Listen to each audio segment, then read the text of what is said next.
Yes academy में आप सभी का स्वागत है दोस्तों।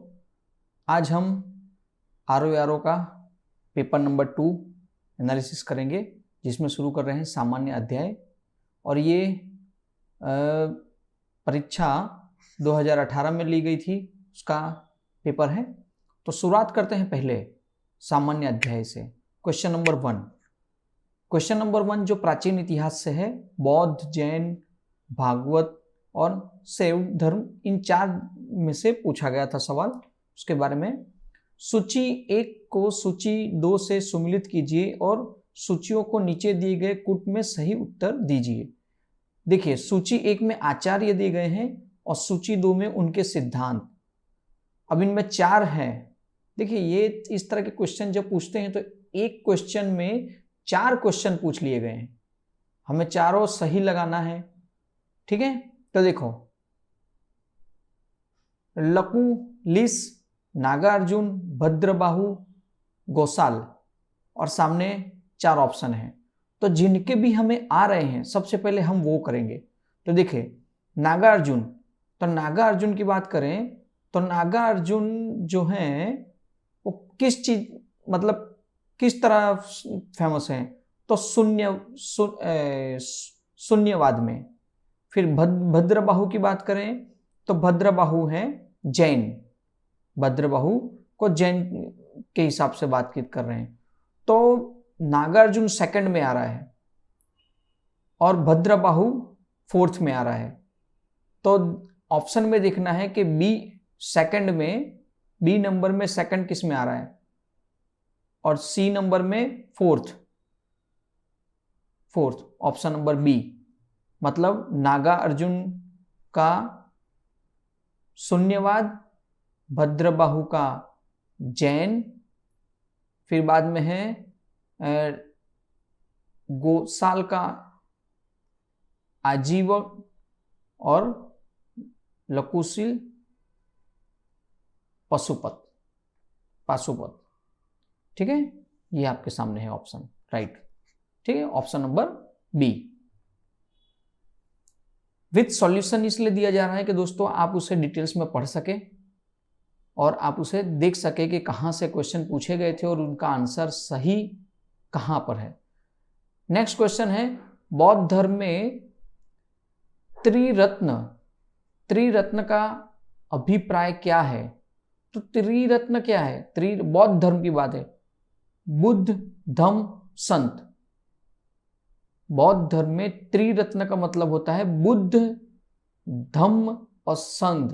बौद्ध धर्म में व्याख्यान दिया गया है कि बौद्ध धर्म में त्रिरत्न और त्रिपिटक में विशेष महत्व है।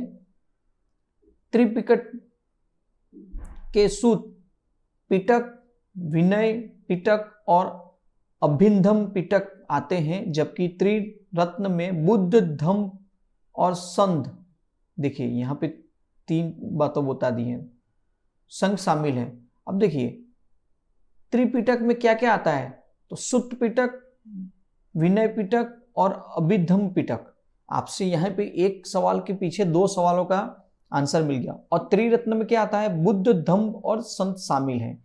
हालांकि त्रिरत्न जैन धर्म से भी संबंधित है, जिसके अंतर्गत सम्यक दर्शन, देखो जैन धर्म के बारे में भी यहां बता दिया गया है। जैन धर्म के बारे में क्या बताया गया है, सम्यक दर्शन, सम्यक ज्ञान और सम्यक चरित्र आते हैं। ये किसमें? जैन धर्म में। तो एक ही क्वेश्चन में हमें 3 का आंसर मिल रहा है।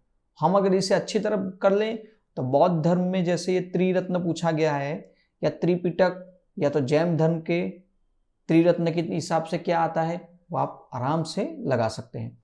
आगे देखते हैं मौर्य धर्म। मौर्य के बारे में देखो, यहाँ पे मौर्य और मौर्योत्तर काल से एक सवाल पूछा गया है। क्वेश्चन नंबर 3, युग्म को सही सुमिलित करिए। अभिलेख है और उसके शासक है। किस शासक द्वारा ये अभिलेख लिखा गया? तो नासिक, हाथी गुफा, भितरी और गिरनार, 3 तरह के ये हैं। तो इनको ऑप्शन में देख लेते हैं। यहाँ पे देखिए व्याख्यान में क्या लिखा है, एहोल पुलकेशी द्वितीय ने नासिक गौतमी पुत्र द्वारा, हाथी गुम्फा, खारवेल द्वारा, भितरी, स्कंदगुप्त द्वारा, स्कंदगुप्त, और गिरनार रुद्रदामन प्रथम द्वारा। ठीक है, तो इस तरह इसका ऑप्शन आ रहा है सी। और हमने ये सुमेलित कहा, लेकिन सवाल में देखिए क्या बोला गया है, सुमेलित नहीं है। तो सुमेलित कौन सा नहीं है? सी। क्यों? क्योंकि यहां भितरी के लिए क्या दिया गया है? स्कंदगुप्त। ठीक है, तो ऑप्शन में आपसे जो पूछा जाए वो ध्यान रखिएगा कि क्या पूछा जा रहा है। नहीं, सुमेलित नहीं करना है। ठीक है, लेकिन हमने सभी कर दिए हैं, इसलिए क्योंकि अन्य में कहीं ना कहीं सही कौन से हैं वो पूछे जाते हैं। आगे देखते हैं। अगर वीडियो स्लो चल रहा है तो आप उसे स्पीड बढ़ा के जरूर से देखिए और अच्छी तरह से समझ लीजिए, क्योंकि आरओ और यूपी पीसीएस या अन्य स्टेट पीसीएस के पेपरों में भी ये पूछा जाता है। बीपीएससी ले लो, एमपीएससी ले लो, आरएएस ले लो। ठीक है, चलिए, गुप्तकाल और गुप्तोत्तर से पूछा जाता है। तो देखो, निम्नलिखित में किस शासक ने विक्रमशिला विश्वविद्यालय की स्थापना की है? विक्रमशिला विश्वविद्यालय की स्थापना करने वाला धर्मपाल। कौन था? धर्मपाल। और पाल वंश के गोपाल प्रथम के पुत्र और योग्यतम उत्तराधिकारी धर्मपाल ने 770 से 810 ईस्वी से में मध्य में शासन किया। बौद्ध धर्म के अनुयायी और परम सौगत की उपाधि धारण करने वाले धर्मपाल ने बिहार में विक्रमशिला विश्वविद्यालय की स्थापना करवाई और नालंदा विश्वविद्यालय के खर्च हेतु 200 गांवों को दान में दिया था। ठीक है दोस्तों, तो ये एक सवाल बहुत ही इंपॉर्टेंट हो जा रहा है, जिसे आप अपनी हिसाब से समझ सकते हैं कि धर्मपाल कौन था। तो नालंदा विश्वविद्यालय बनाने के लिए 200 गांव जो दान में दिए थे, कि उनके द्वारा जो महसूल आ रहा है हम उसे नालंदा विश्वविद्यालय के लिए दिया जा रहा है। ठीक है, तो याद रखिएगा, धर्मपाल। नेक्स्ट क्वेश्चन, निम्नलिखित, क्वेश्चन नंबर 5, निम्नलिखित शासकों के नाम सही कालक्रम के अनुसार संयोजित कर अपना उत्तर नीचे दिए को चयन कीजिए। देखो, कालक्रम के हिसाब से सेट करना है। विद्याधर, धंग, यशोवर्मा और कीर्तिवर्मा, तो इनका कार्यक्रम किस तरह है? तो देखिए, यशोवर्मा, ऑप्शन नंबर यहां ए दिया गया है। ठीक है, यशोवर्मा, तो यशोवर्मा है 930 से 950, धंग 950 से 1002 ईस्वी सन, विद्याधर 1019 से 1029 और कीर्तिवर्मा 1060 से 1100 ईस्वी। ठीक है, तो ये एक सवाल है कि 800 से 1200 ईस्वी के बीच में कौन कौन से शासक थे, कि कौन से कुछ खास थे उनके ऊपर। अब आगे देखते हैं कि गुर्जर प्रतिहार, क्या बोला गया? गुर्जर प्रतिहार शासकों में से किसकी उपाधि आदि वर्हा थी? आदि वर्हा किसकी उपाधि थी? तो ये थी मिहिर भोज। मिहिर भोज। अब मिहिर भोज कौन थे? तो इनके बारे में देखते हैं थोड़ा। गुर्जर प्रतिहार वंश के सर्वाधिक प्रतापी और महान शासक भोज प्रथम अथवा मिहिर भोज ने लगभग 50 वर्ष तक शासक किया। कहां से? 836 से 885 ईस्वी तक। वैष्णव उपासक भोज प्रथम ने अपने सिक्कों पर आदि वर्हा की उपाधि का अंकन करवाया था। अरब यात्री सुलेमान ने अपने यात्रावृत्तांत में मिहिर भोज को इस्लाम का सबसे बड़ा शत्रु बताया था। तो ये एक सवाल बन सकता है कि मिहिर भोज को इस्लाम का सबसे बड़ा शत्रु बताने वाला कौन था? तो अरब यात्री सुलेमान। कौन था? अरब यात्री सुलेमान ने बताया था, ये याद रखिएगा। ठीक है, आगे देखते हैं क्वेश्चन नंबर अगला। ये दिल्ली सल्तनत से है, मध्यकालीन पर आ गए हम। के घटनाओं पर विचार कीजिए और इन्हें कालक्रम अनुसार व्यवस्थित कीजिए। ऑप्शन नंबर है मोहम्मद बिन तुगलक द्वारा राजधानी का स्थानांतर, अफगान षड्यंत्र, जलालुद्दीन खिलजी की हत्या और तराई का द्रुत युद्ध। कौन सा पहला हो सकता है? तो देखो यहां जो भी हो, तराई का युद्ध सबसे पहले हुआ था, तो ये हम देख सकते हैं यहां ऑप्शन नंबर ए आएगा कि तराई का युद्ध 1192। जलालुद्दीन खिलजी सीक्वेंस में दिया जा रहा है, तो जलालुद्दीन खिलजी की हत्या तो वो है 1296। अफगान षड्यंत्र 1325 और मोहम्मद तुगलक द्वारा राजधानी का स्थानांतर 1327। तो ये एक कालक्रम है, इसे आप सीक्वेंस में देख सकते हैं। आगे देखते हैं क्वेश्चन नंबर 8। अगला क्वेश्चन, सूची 1 को सूची 2 से सही उत्तर दीजिए। रणथंभौर, चित्तौड़, देवगिरी और गुजरात, ये एक ऑप्शन दिया गया है कि किस चीज से रणथंभौर और कौन सा शासक है सामने। तो आप जो आपको पहले पता है उसके बारे में आप जान लीजिए। तो गुजरात, हमें पता है कि गुजरात कर्णदेव से है संबंधित।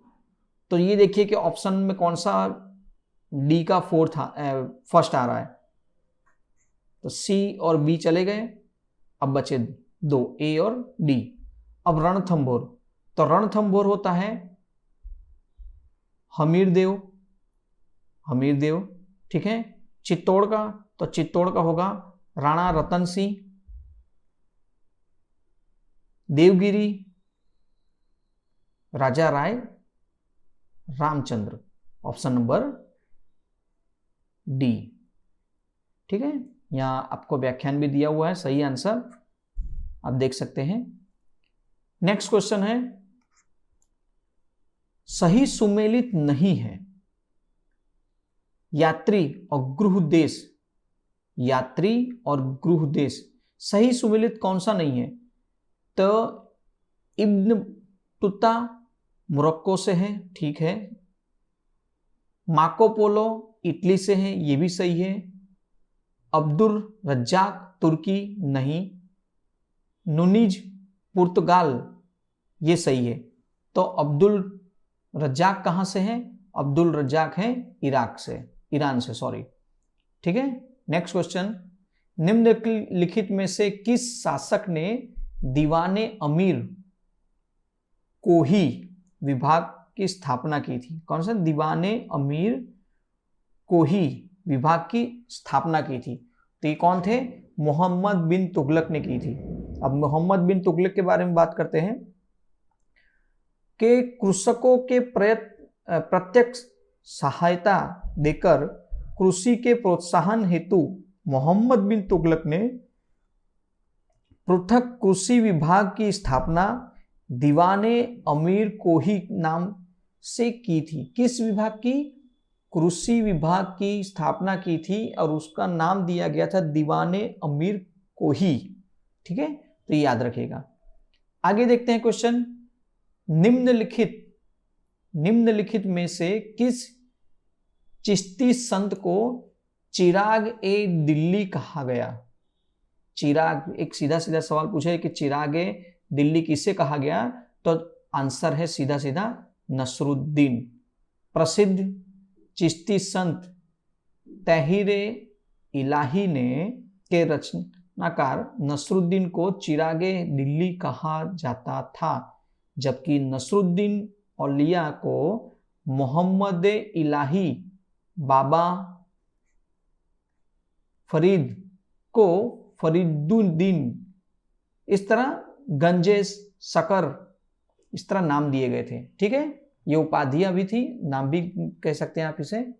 आगे देखते हैं, निम्नलिखित में से किस शासक ने शाहरुख नामक चांदी का सिक्का चलाया था? चांदी का सिक्का शाहरुख नाम से चलाने वाला शख्स कौन था? तो वो है बाबर।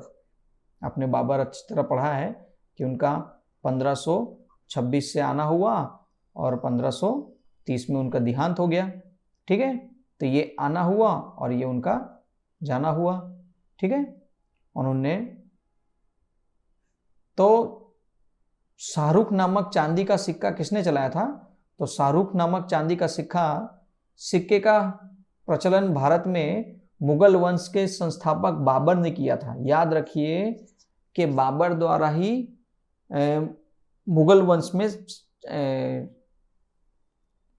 बाबर ने शुरू किया था। ठीक है, और उल्लेखनीय है कि बाबर ने पानीपत का विजय की स्मृति में यह काबुल वासी को एक एक शाहरुख सिक्के उपहार में स्वरूप में प्रदान किए थे। ठीक है, आगे देखते हैं।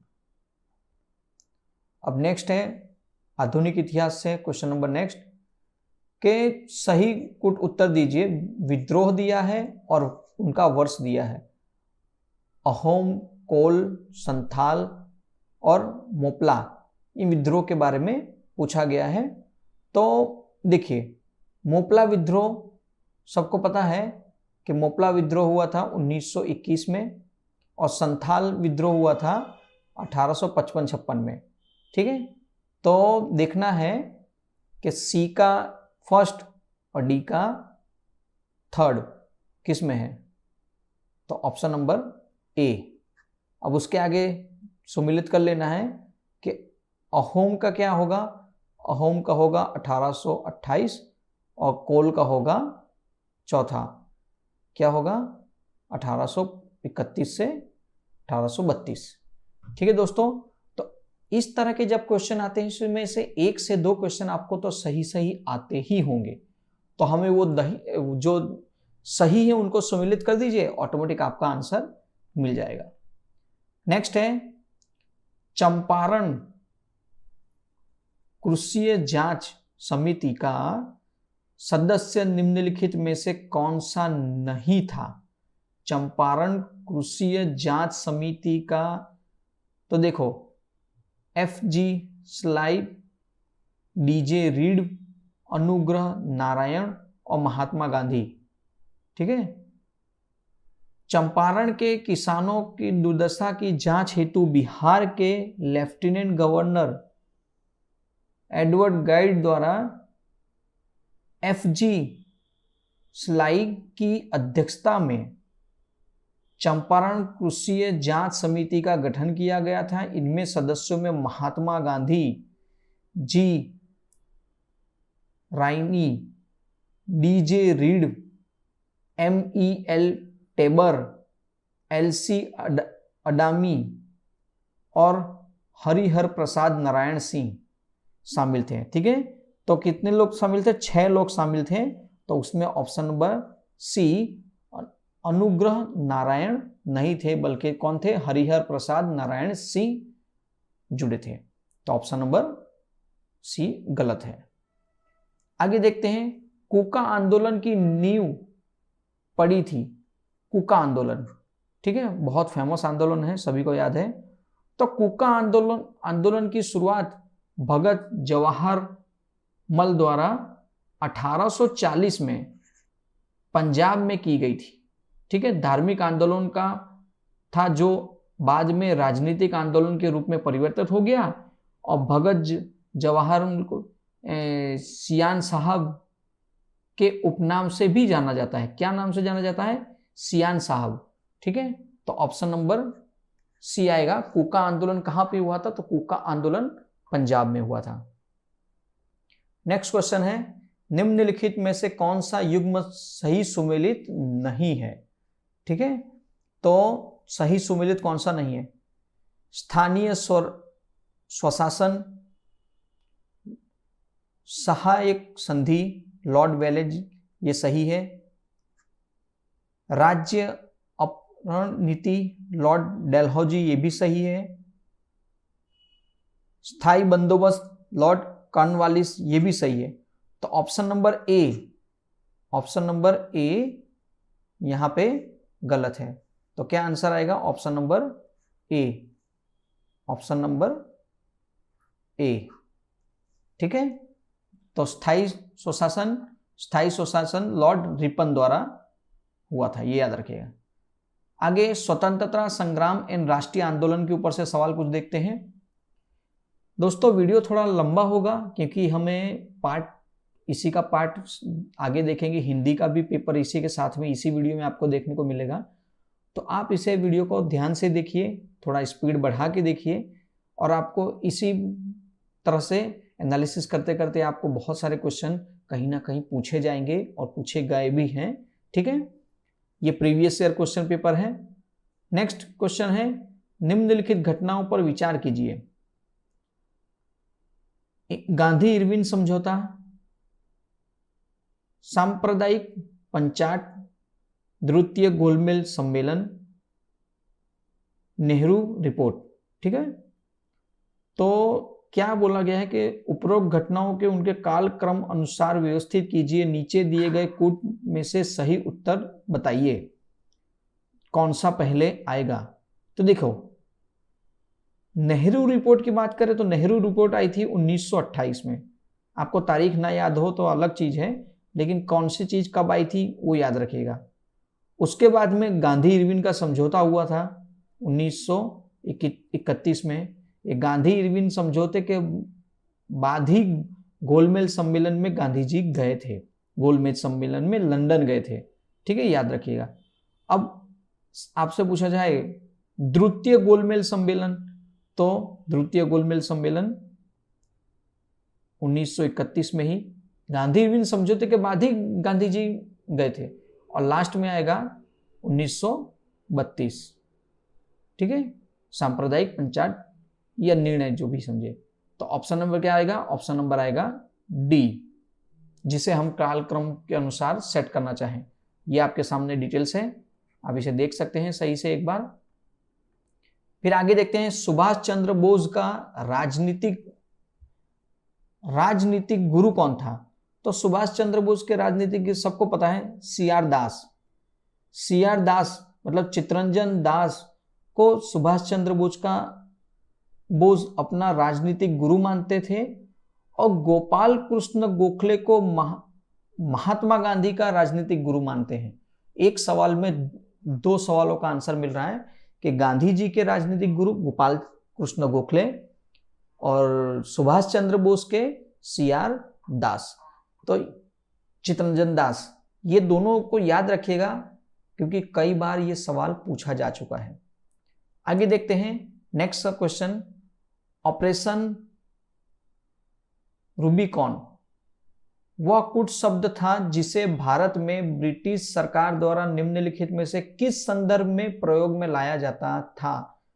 क्या बोलते हैं? Operation Rubicon.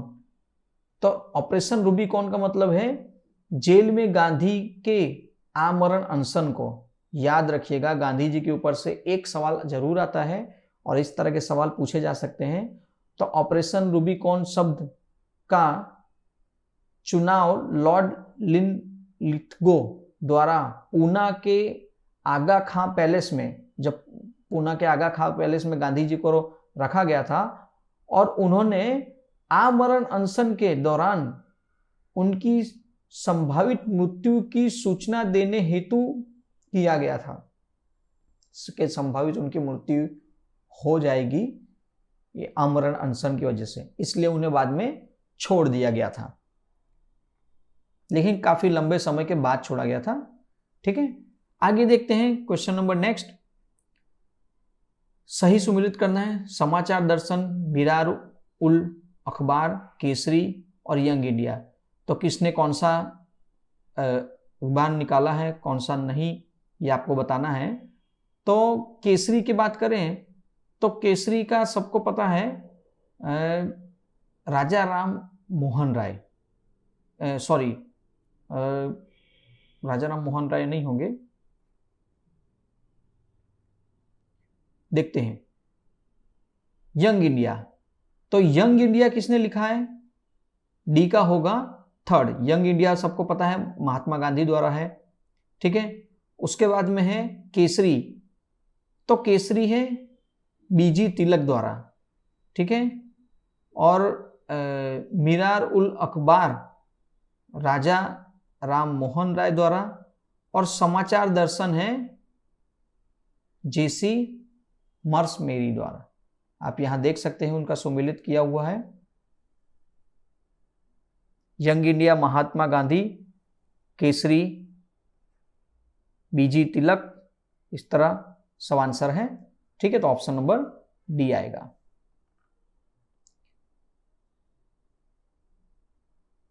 आगे देखते हैं, निम्नलिखित में से कौन सा व्यक्ति आजाद हिंद फौज से नहीं जुड़ा था।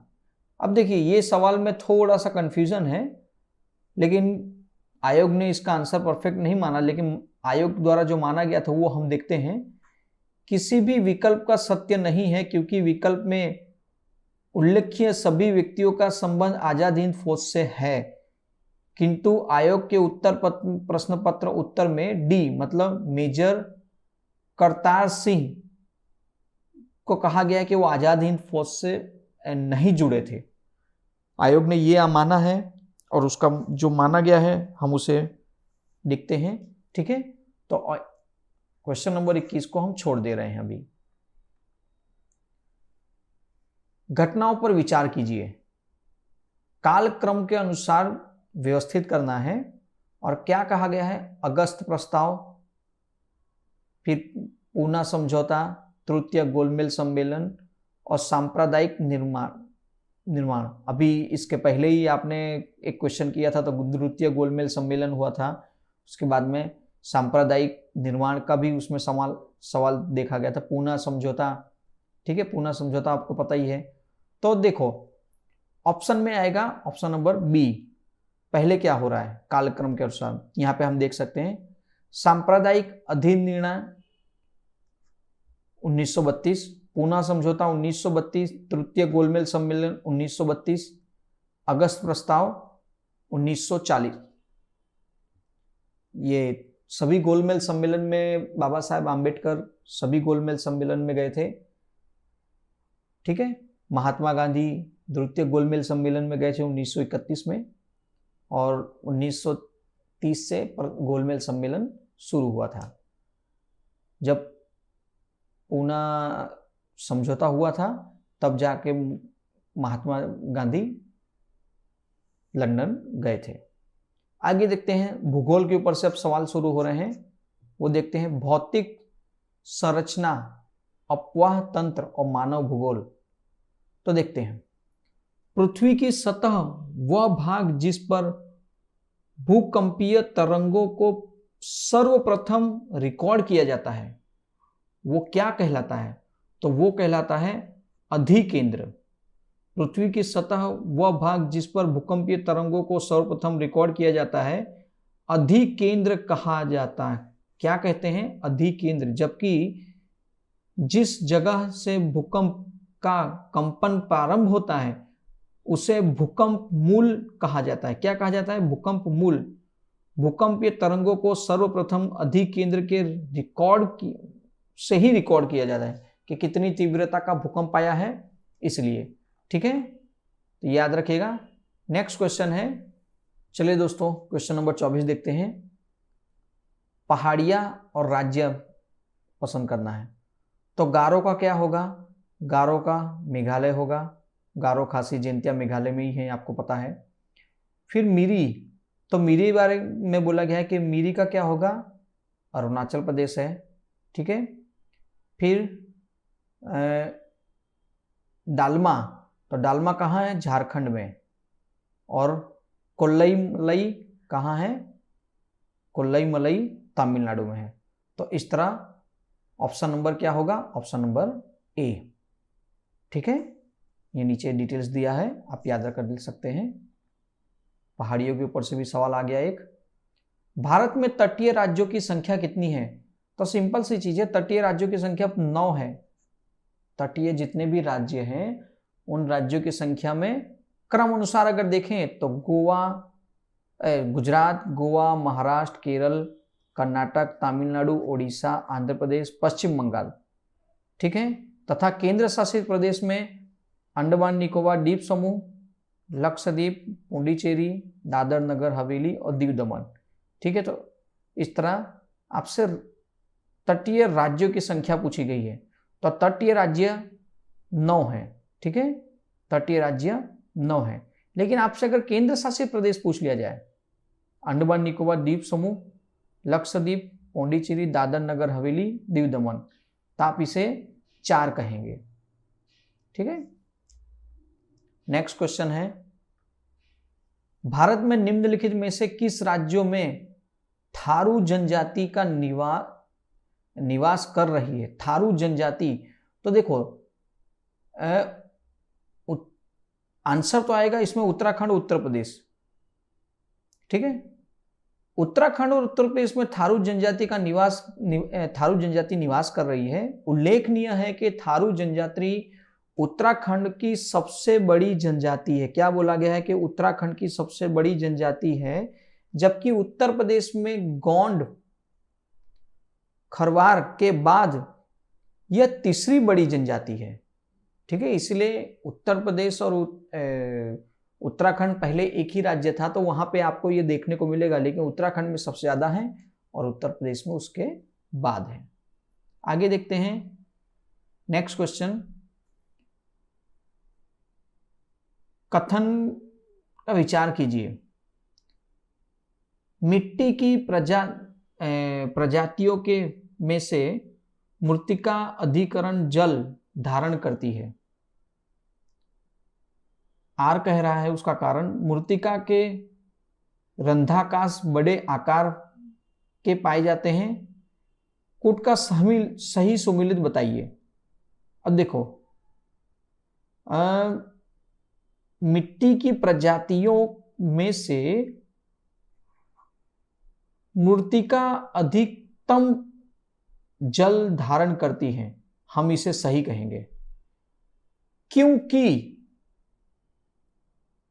ठीक है, ए सही है ये बताया जा रहा है, लेकिन मृत्तिका के बारे में बोला है कि मृत्तिका में रंध्राकाश बड़े आकार में पाए जाते हैं, ये गलत है। ठीक है, तो हमारा एक ही यहां देखने को मिल रहा है, ए और आर के जो कारण होते हैं उसमें ध्यान से समझना है कि ए वाला सही है, लेकिन क्या बोला जा रहा है, आर असत्य है।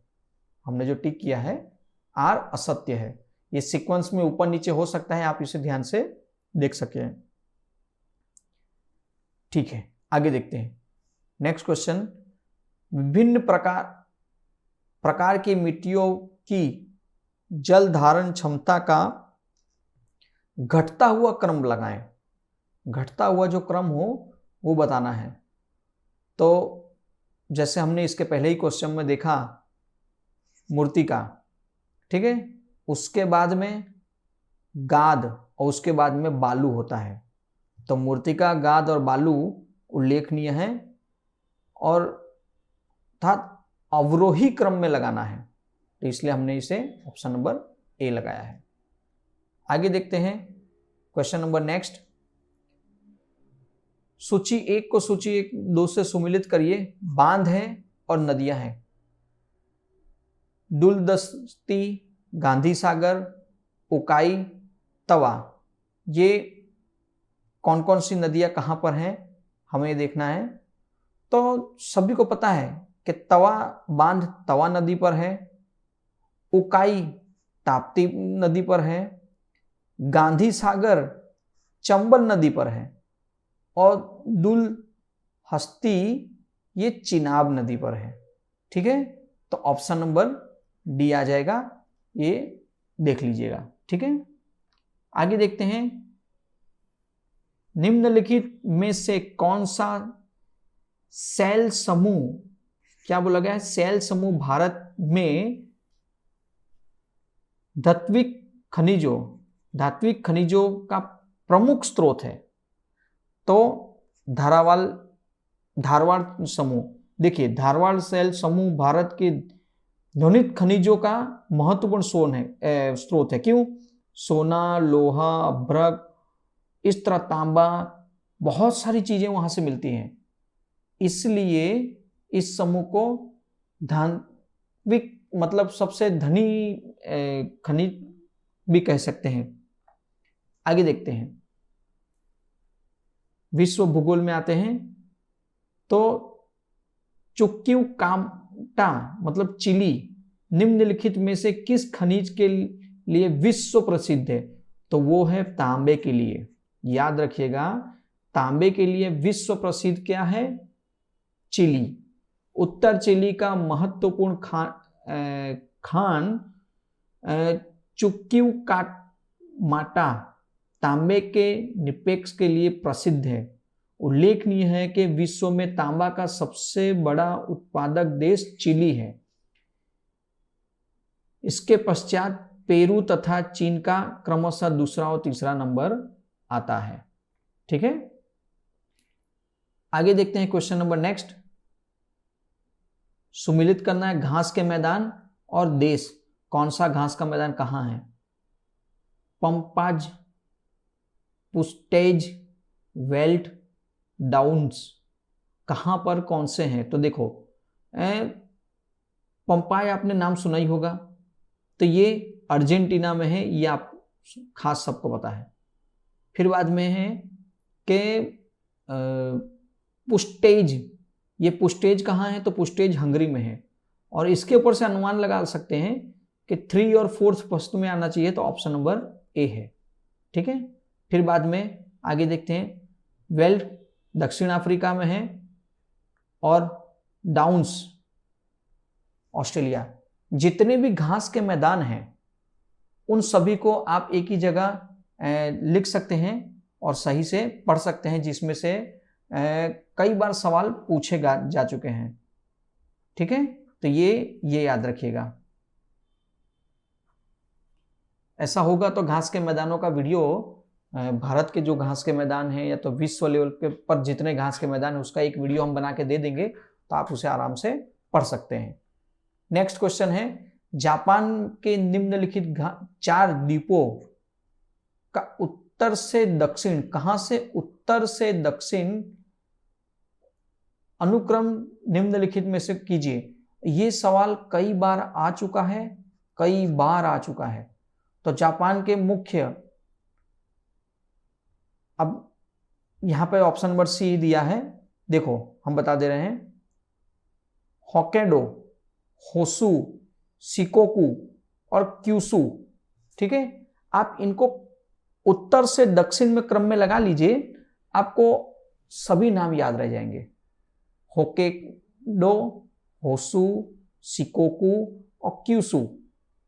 ठीक है, कहीं ना कहीं इसे ट्रिक अलग तरह से बनाई होगी, लेकिन हम अगर सीक्वेंस में याद रखेंगे, अब यहाँ पे हमने सीक्वेंस में पूछा है और हमने उसे अपने हिसाब से बना कर तैयार याद रखा है, तो कहीं ना कहीं गड़बड़ हो सकती है। तो 4 द्वीप जो हैं उनके नाम ये आपके सामने हैं। आगे देखते हैं नेक्स्ट क्वेश्चन। माल्थस के अनुसार जनसंख्या नियंत्रण का सर्वाधिक प्रभावकारी उपाय निम्नलिखित में से कौन सा है?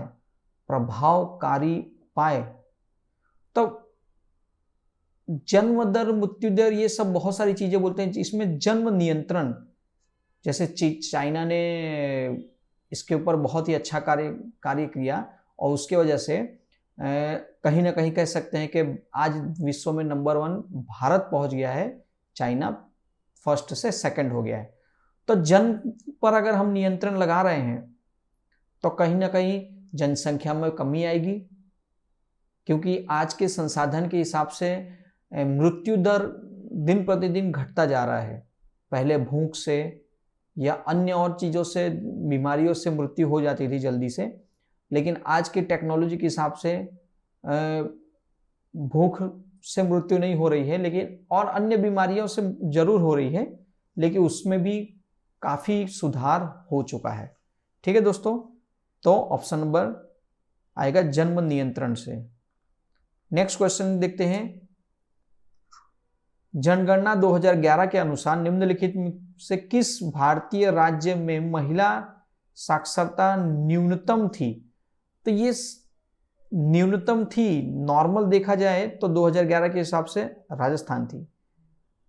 महिला साक्षरता की बात कही है अगर यहीं पे महिलाओं की संख्या पूछी गई होती तो हरियाणा देखते कि सबसे कम थी, लेकिन महिला साक्षरता की बात कही है तो जनगणना 2011 के अनुसार भारत में साक्षरता दर 73% है, जिसमें पुरुष 80.9 और महिलाएं 64.6%। ठीक है, जिसमें सबसे पहले सीक्वेंस में देखा जाए तो अवरोही क्रम में लगाना है। तो सबसे पहले क्या था, सबसे पहले नंबर में केरल, फिर मिजोरम, लक्षद्वीप, गोवा, ये आपके सामने है। जबकि न्यूनतम क्रम में सबसे कम कौन है, आरोही क्रम में। ठीक है, तो बिहार, अरुणाचल प्रदेश, राजस्थान, झारखंड, जम्मू कश्मीर, इस तरह कंटिन्यू आता है। तो सबसे न्यूनतम किस में है, तो सबसे न्यूनतम आता है राजस्थान। क्यों, क्योंकि उसके पहले बिहार और अरुणाचल प्रदेश का नाम ही ऑप्शन में दिया नहीं गया है, तो इसलिए हम वो टिक नहीं कर सकते। 2011 की जनगणना के अनुसार निम्नलिखित में से किस राज्य की जनसंख्या में कमी आई थी, तो कमी आई थी तो वो है नागालैंड। ठीक है, नागालैंड में कैसे, उल्लेखनीय है कि 2001 से 11 के अवधि में राज्यों में न्यूनतम जनसंख्या वृद्धि दर नागालैंड में -0.6%, जबकि केंद्र शासित प्रदेश अधिकतम जनसंख्या वृद्धि दर दादर नगर हवेली, वहां 55 से 90% की वृद्धि हुई थी, तथा न्यूनतम जनसंख्या वृद्धि दर लक्षद्वीप में था। तो क्या अगर आपसे पूछा जाए इस तरह सवाल, तो आप दे सकते हैं कि जनसंख्या की कमी आई हुई ऐसा राज्य, तो वो था नागालैंड। आगे देखते हैं नेक्स्ट क्वेश्चन। वर्ष 2011 की जनसंख्या के वर्ष 2011 के जनगणना के अनुसार निम्नलिखित में से किस राज्य में साक्षरता सर्वाधिक थी। किस राज्य में, देखो अब किस राज्य में साक्षरता सर्वाधिक थी, आपके सामने चारों ऑप्शन है और चारों में सर्वाधिक थी, लेकिन उनमें से सबसे ज्यादा किस में थी, तो वो था ऑप्शन नंबर ए, मणिपुर। ठीक है, मणिपुर। Next question. वर्ष 2011 की जनगणना के अनुसार भारत में नगरीय जनसंख्या का देश की कुल जनसंख्या का कितना प्रतिशत है, तो जो ऑप्शन में है कि वर्ष 2011 के जनगणना के अनुसार देश में नगरीय जनसंख्या कुल जनसंख्या का 31.2%। ठीक है, इसलिए 2001 की जनगणना की तुलना में वर्ष 2011 में नगरीय जनसंख्या 3.4% की वृद्धि हुई है। 3.4% की वृद्धि हुई है। इस हिसाब से ऑप्शन नंबर बी आ रहा है 31.16। आप देख सकते हैं कि जनसंख्या के ऊपर से क्या है, जनगणना और नगरीकरण, ये दोनों के ऊपर से कितने सवाल पूछे जा रहे हैं। 8 से 10 सवाल या उससे ज़्यादा भी पूछे जाते हैं। तो आप याद रखिएगा कि इतने सवाल तो आने ही आने हैं, तो इसके ऊपर भी जरा ध्यान देना होगा। भारत की वर्ष 2011 की जनगणना के आधार पर निम्नलिखित में से किस राज्य में जनसंख्या घनत्व उच्चतम था, सबसे ज्यादा, तो वो था बिहार। ठीक है, कितना, 382 व्यक्ति प्रति वर्ग किलोमीटर अधिक था। आगे है क्वेश्चन नंबर 40। वर्ष 2011 की जनगणना के आधार पर निम्नलिखित राज्यों में नगरीकरण के अवरोही क्रम में व्यवस्थित कीजिए और नीचे दिए गए कूट को सही सुमेलित कीजिए। अवरोही क्रम में लगाना है। देखते हैं, गुजरात, महाराष्ट्र, आंध्र प्रदेश, पश्चिम बंगाल। तो जनसंख्या की दृष्टि से अवरोही क्रम में लगाया जाए तो सबसे पहले आता है महाराष्ट्र, फिर गुजरात, फिर आंध्र प्रदेश और फिर पश्चिम बंगाल। तो ऑप्शन नंबर क्या आएगा, बी, 3 4 2 1। 3 4 2 1। नेक्स्ट, 2011 की जनगणना के अनुसार भारत की कुल नगरीय जनसंख्या के महानगरों की जनसंख्या की प्रतिशत क्या थी? तो ऑप्शन नंबर आएगा सी, 42.62%। ये डिटेल्स उसकी 42 में जनगणना के अनुसार निम्नलिखित में किस राज्य में नगरीय जनसंख्या की प्रतिशत न्यूनतम थी? अब देखिए इस तरह के सवाल भी आपको 3 से 4 सवाल मिल गए, ठीक है। तो सबसे कम नगरों की सबसे कम जनसंख्या प्रतिशत किस में थी? तो वो थी हिमाचल प्रदेश में, ठीक है, हिमाचल प्रदेश में कम थी। आगे कम से कम 12 से 14 क्वेश्चन हैं। 2011 की जनसंख्या के अनुसार, जनगणना के अनुसार निम्नलिखित में से कौन सा राज्य साक्षरता दर एवं नगरीकरण के स्तर में भारत में द्वितीय स्थान है? देखिए प्रथम स्थान पूछा जाता है, यहां पूछा गया है द्वितीय स्थान। तो देखो डिटेल्स पढ़ लेते हैं।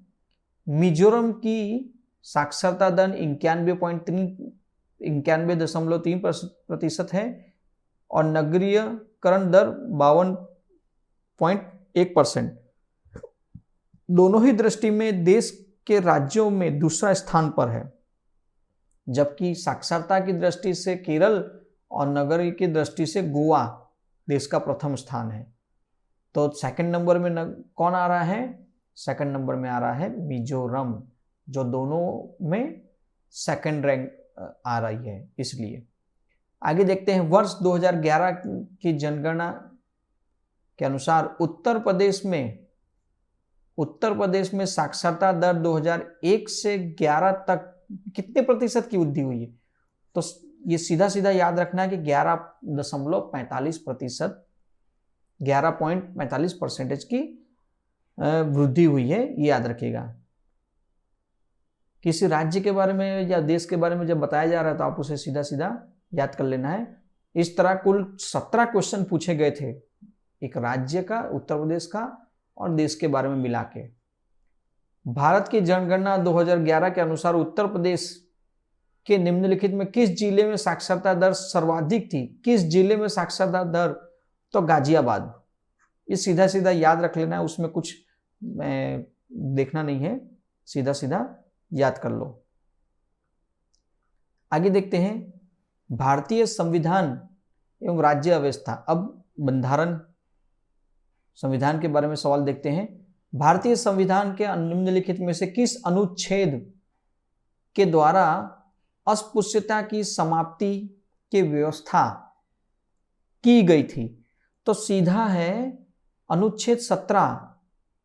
आपको ना याद हो तो भी याद कर लेना है कि अनुच्छेद 17 से है। अब देखो अनुच्छेद 14 क्या बता रहा है? तो अनुच्छेद 14 बताता है विधि के समक्ष समता। फिर अनुच्छेद 15 धर्म, मूलवंश, जाति, लिंग या जन्म स्तर के आधार पर विभेद का प्रतिषेध। फिर अनुच्छेद 16 लोक नियोजन के विषय में अवसर की समता। अनुच्छेद 17 अस्पृश्यता का अंत और अनुच्छेद 18 उपाधियों का अंत। ठीक है, जो उपाधियां मिलती हैं वो उपाधियों का भी अंत कर दिया गया था। आगे देखते हैं भारतीय संविधान के अनुसार अनुच्छेद 170 के अनुसार किस राज्य की विधानसभा के सदस्यों की न्यूनतम तथा अधिकतम संख्या क्रमशः हो सकती है? तो न्यूनतम कितनी होनी चाहिए ये आपको पता है। न्यूनतम और अधिकतम तो आपको याद ही रखना होगा कि न्यूनतम 60 और अधिकतम 500 ये होनी चाहिए। ठीक है, ये याद रखिएगा। नेक्स्ट देखते हैं क्वेश्चन नंबर 48। निम्नलिखित में से कौन सा युग्म सही सुमेलित नहीं है? तो स्थापना का वर्ष। इसे थोड़ा कंफ्यूजन था तो इसे हम साइड में रखते हैं। क्यों? क्योंकि इसमें आंसर का थोड़ा कंफ्यूजन है इसलिए, और आयोग ने भी इसका आंसर सही से नहीं दिया है, आप देख सकते हैं। नेक्स्ट क्वेश्चन है, प्रशासनिक सुधार आयोग 1967 जिसने पहली बार लोकपाल तथा लोकायुक्त बनाने की संस्तुति की थी, उसके अध्यक्ष थे मोरारजी देसाई। मोरारजी देसाई ने कहा था कि लोकायुक्त और लोकपाल बनना चाहिए। ठीक है, इसके डिटेल्स पढ़ सकते हैं आप। आगे देखते हैं, भारतीय संविधान के 70वें संशोधन द्वारा भारत के राष्ट्रपति के चुनाव में जिन 2 केंद्र शासित प्रदेशों को भाग लेने का अधिकार दिया गया है वो कौन से हैं? तो कॉमन है, दिल्ली और पुडुचेरी को। तो अगर आपसे पूछा जाए तो भारतीय संविधान के 70वें संशोधन द्वारा और भारत के अनुच्छेद 54 के अनुसार राष्ट्रपति के निर्वाचन मंडल में कौन कौन शामिल होता है? अनुच्छेद 54 के हिसाब से कौन कौन शामिल होता है? तो सभी को पता है, संसद के दोनों सदनों के निर्वाचित सदस्य जो चुने गए हैं उनकी बात हो रही है, राज्यों की विधानसभाओं के निर्वाचित सदस्य तथा दिल्ली और पुडुचेरी विधानसभाओं के निर्वाचित सदस्य, ये राष्ट्रपति के चुनाव में मत देते हैं। आगे देखते हैं नेक्स्ट क्वेश्चन, पंचायती राज संस्थाओं में महिलाओं के लिए आरक्षित स्थानों सीटों के संदर्भ में निम्नलिखित में से कौन सा कथन सही है वो बताना है। ठीक है, तो इसका प्रावधान संविधान के अनुच्छेद 243 घ 3 के में किया गया है, सही है। यह आरक्षण अनुच्छेद 334 में विनिर्दिष्ट अवधि की समाप्ति पर प्रभावित नहीं रहेगा, ये गलत है। तो ऑप्शन नंबर क्या आएगा? ए। ठीक है, आगे देखते हैं, आप डिटेल्स पढ़ सकते हैं। नेक्स्ट क्वेश्चन है, भारतीय संविधान के 73वें संशोधन के संदर्भ में निम्नलिखित कौन सा कथन सही है? याद रखिएगा, सही बोला गया है। तो कौन सा कथन सही है? पंचायतों को स्वशासन की संस्था स्वीकार किया गया है, हाँ सही है, ये सही है। फर्स्ट, शहरी स्थानीय सरकार को स्वशासन की संस्था स्वीकार किया गया है, ये गलत है। क्यों? पंचायतों में तो ये किया गया है, लेकिन शहर स्थानीय में नहीं किया गया, क्योंकि वहां नगर निगम होता है, महानगर पालिकाएं होती हैं, इस वजह से। तो option number C first right है। ठीक है, डिटेल्स दी गई है आपको, आप पढ़ सकते हैं आराम से। अर्थव्यवस्था, अब इकोनॉमिक्स के सवाल तो देख लेते हैं। नेक्स्ट, उत्पादन कीमत सूचकांक मापन है। उत्पादन कीमत सूचकांक मापन है उत्पादित वस्तुओं और सेवाओं की कीमत के औसत परिवर्तन को। ऑप्शन नंबर ए सही है। नेक्स्ट क्वेश्चन है, भारत के राज्यों में से कौन सा राज्य चावल का सर्वाधिक उत्पादन प्रति हेक्टर करता है? सबसे ज्यादा सर्वाधिक की बात हो रही है। ठीक है, तो इस क्वेश्चन का ऑप्शन तो अभी डी है, पंजाब। ठीक है, इस पेपर के हिसाब से उस समय में आंसर था पंजाब, और ये बदलता रहता है, पंजाब से बिहार भी हो सकता है, यूपी भी हो सकता है, ये चेंज होता रहता है। ठीक है, तो आज का जो नया क्वेश्चन हो, जो नया आंसर होगा वो आपको इसमें लगाना होगा। आगे देखते हैं 55 नंबर, कूट को सही सुमेलित करिए। फसल, पौधारोपण और सर्वाधिक उत्पादन राज्य। तो देखो, जूट की खेती पश्चिम बंगाल में सबसे ज्यादा होती है। फिर चाय, तो चाय का सबको पता है असम ही है। गन्ना सबसे ज़्यादा उत्तर प्रदेश में होता है, और रबड़ का सबसे ज़्यादा केरल में होता है। ये आपके सामने ऑप्शन है। नेक्स्ट है क्वेश्चन नंबर 56। निम्नलिखित में से कौन सी एजेंसी भारत में कृषि सामानों के निर्यात में सम्मिलित नहीं है, मतलब सहभागी नहीं है, पार्टनर नहीं है? तो वो एक ही है, इफ्को। बाकी सब हैं, लेकिन इफ्को नहीं आता है इस सूची में। ठीक है, आगे देखते हैं नेक्स्ट क्वेश्चन। स्टॉक एक्सचेंज में निम्नलिखित में से कौन सा सट्टेबाज नहीं है? तो कौन सा सट्टेबाज नहीं है? दलाल। स्टॉक एक्सचेंज में जो ब्रोकरेज हो रही है उसे सट्टेबाजी में नहीं गिना गया है, तो दलाल को बोलोगे। नेक्स्ट, साइंस के ऊपर से सवाल देखते हैं। विद्युत चुंबकीय प्रेरण पर आधारित युक्ति है, तो थोड़ा ऑप्शन में तकलीफ दी गई है, लेकिन इसमें सी और डी दोनों ऑप्शन है। लेकिन आयोग ने जो प्रश्न का उत्तर माना है वो है डायनेमो। आयोग ने डायनेमो माना है, तो हम डायनेमो मानेंगे, क्योंकि आयोग का फाइनल आंसर होता है। ठीक है दोस्तों, नेक्स्ट है, ताप के निम्नलिखित में से किस पैमाने में ऋणात्मक माप नहीं होता? तो केल्विन की बात करें तो केल्विन पैमाने में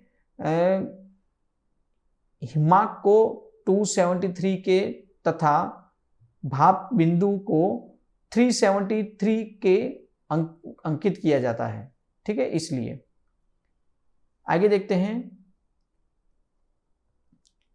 दो समान द्रव्यमान की वस्तुओं की गतिज ऊर्जाओं का अनुपात 4:9 है, तो वर्ग इनका अनुपात क्या होगा? मैथ्स का सवाल है, आपके सामने सॉल्यूशन है, आप इसे देख के कर सकते हैं। हम इसमें ज़्यादा टाइम ना बिगाड़ेंगे आप लोगों का, ठीक है, क्योंकि पेपर बहुत बड़ा है इस वजह से। तो आपके सामने इसीलिए हमने ये ऑप्शन भी रखा है कि आप इसे आराम से देख के सॉल्व कर सकते हैं। नेक्स्ट, ऊष्मा की इकाई निम्नलिखित में से कौन सी है? ऊष्मा की इकाई है सेंटीग्रेड। ऊष्मा की इकाई क्या बोलते हैं? सेंटीग्रेड ताप की इकाई है तथा ये मापा जाता है। निम्नलिखित में से कौन सा पदार्थ शाकनाशी है? शाकनाशी है, ठीक है, तो शाकनाशी है ब्यूटाक्लोर शाकनाशी रसायन होता है, जबकि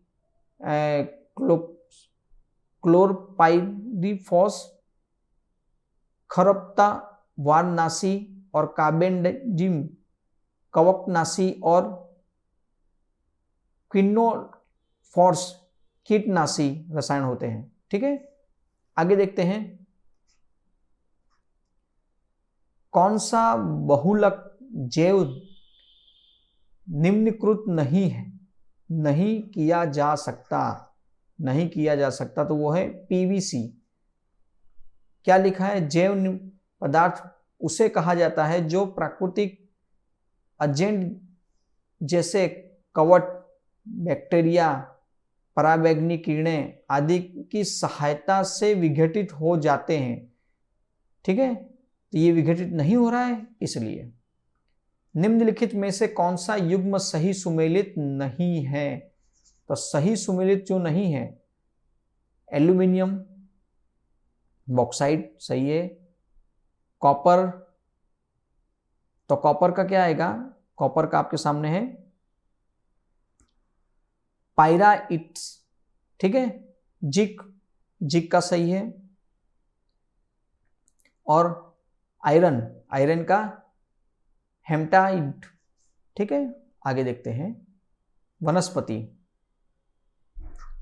के ऊपर से है क्वेश्चन नंबर 65। समुद्री घास निम्नलिखित तत्व का मुख्य तथा महत्वपूर्ण स्रोत है, तो वो है आयोडीन का। समुद्री घास निम्नलिखित तत्व का मुख्य और तथा महत्वपूर्ण स्रोत है आयोडीन का, याद रखिएगा। प्रकाश संश्लेषण प्रक्रिया के लिए निम्नलिखित में से किसकी उपस्थिति आवश्यक नहीं है? किसकी उपस्थिति आवश्यक नहीं है? तो वो है ऑक्सीजन की।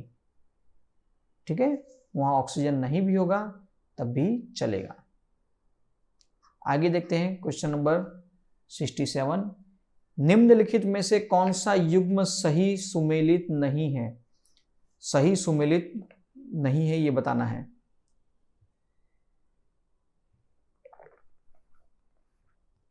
अमरबेल, चंदन,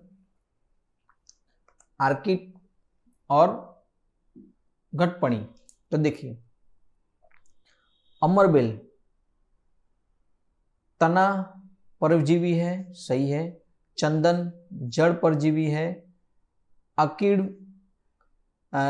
अधिपादप है, जबकि ये ऑप्शन नंबर डी गलत है। ऑप्शन नंबर डी गलत है। क्या है वो? कीटभक्षी है। Next question 68। निम्नलिखित हार्मोनों से कौन सा एक स्त्रीलिंग हार्मोन है? अब स्त्रीलिंग हार्मोन का पूछा गया है तो वो है एस्ट्रोजन। मुख्य रूप से अंडाशय में उत्पन्न एस्ट्रोजन महिलाओं में प्रजनन और यौन विकास में मुख्य भूमिका निभाता है। इसके 3 प्रकार होते हैं, एस्ट्रोजन, एस्ट्राडियोल और एस्ट्रियोल। ठीक है, ये याद रखिएगा। नेक्स्ट, निम्नलिखित में युग्म सही सुमेलित नहीं है। तो सही सुमेलित क्या नहीं है? विटामिन डी, सूखा रोग, विटामिन सी, मसूड़ों से खून आना, विटामिन सी। ठीक है, विटामिन ए, तो विटामिन ए से गठिया नहीं, विटामिन ए से गठिया का नहीं होता है। जब विटामिन ए की कमी से रतौंधी नामक रोग होता है, और विटामिन B1 बेरी। ठीक है, आगे देखते हैं। निम्नलिखित में से कौन सा युग्म सही, एक मिनट, निम्नलिखित में से कौन सा युग्म सुमेलित नहीं है? तो कौन सा युग्म सुमेलित नहीं है? क्लोरोमाइसिटिक टाइफोइन नासी, क्रिस्टल वायलेट पुरीरोधी, फिर बाद में है क्विनिन मलेरिया रोधी और एस्पिरिन। तो एस्पिरिन होता है दर्द निवारण के लिए, एस्पिरिन होता है दर्द निवारण के लिए। तो ऑप्शन नंबर डी गलत है। ठीक है, नेक्स्ट क्वेश्चन है, एक सामान्य 70 किलोग्राम भार वाले वयस्क मनुष्य में रक्त की कुल मात्रा होती है लगभग, पूछा गया है। ठीक है, तो एक देखिए, आपको यहां सब ऑप्शन भी दे दिया गया है। तो एक वयस्क पुरुष है, 70 किलोग्राम उसका वजन है। ठीक है, और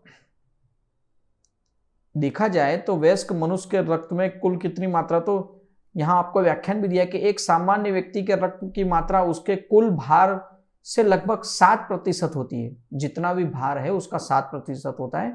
तो हम देखो 70 × 7 डिवाइड बाई 100, हम उसे 100 से डिवाइड बाई कर सकते हैं।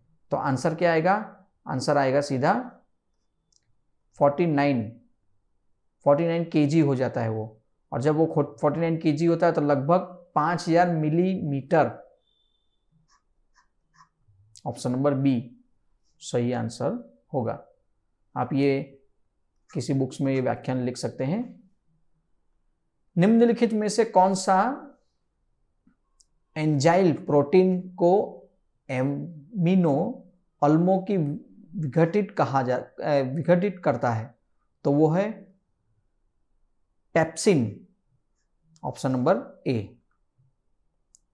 नेक्स्ट, जीवाणु भोजियों के संबंध में कौन सा कथन सही है? जीवाणु भोजी विषाणु होते हैं जो जीवाणुओं को संक्रमित करते हैं, ठीक है। और जीवाणु भोजी अनुवंशित अभियांत्रिक के प्रयुक्त होते हैं, मतलब जीवाणु भोजी अनुवंशिक अभियांत्रिक के प्रयुक्त होते हैं, ठीक है। ऑप्शन नंबर दोनों सही है, option number C. Next question, मकड़ियों द्वारा उत्पादित रेशम कहलाता है? तो मकड़ियों द्वारा जो उत्पादित होता है उसे बोलते हैं गासमर रेशम, ठीक है। मकड़ियों द्वारा उत्पादित रेशम को गासमर रेशम कहा जाता है। जर्मनी के अर्लेगर न्यूरेबर स्थित विश्वविद्यालय में शोधकर्ताओं के अनुसार ये माना गया है। आगे, निम्नलिखित में से कौन सा युग्म सही सुमेलित नहीं है? जो सुमेलित नहीं है वो आंसर दीजिए। सरसों प्रजाति की बात हो रही है, फसल है और उसके प्रजाति है। सरसों की प्रजाति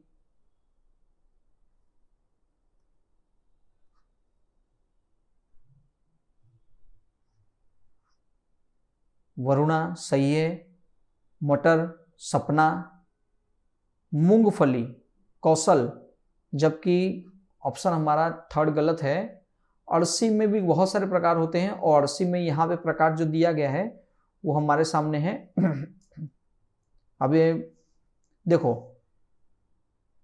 अलसी की मुख्य प्रजातियां गरिमा, श्वेता, शुभा, लक्ष्मी 27, पद्मिनी, शेखर, शारद, मऊ आजल, गौरव, सिख, रसिम, पर्वती, रुचि, ये सब बहुत सारे सरसों के, ये हमें याद रखना होगा, तब जाके इनमें से एक सवाल सही हो सकता है, ठीक है।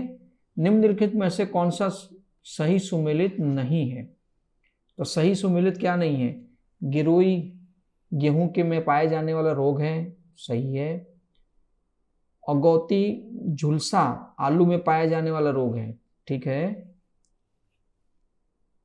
जूठ कंड फाल्स जैसे में पाया जाने वाला रोग है, और खैरा धान में पाया जाने वाला रोग है, ठीक है। ऑप्शन नंबर सी तो मिल गया कि ऑप्शन नंबर सी कथन गलत है। फफूंदी जनित रोग झूठ कंड फाल्स ट्रप का संबंध धान की फसल से है। किसकी फसल से? धान की फसल से, ना कि जौ से। इस प्रकार का विकल्प सी असत्य है, ठीक है। तो ये धान की फसल से है। लेकिन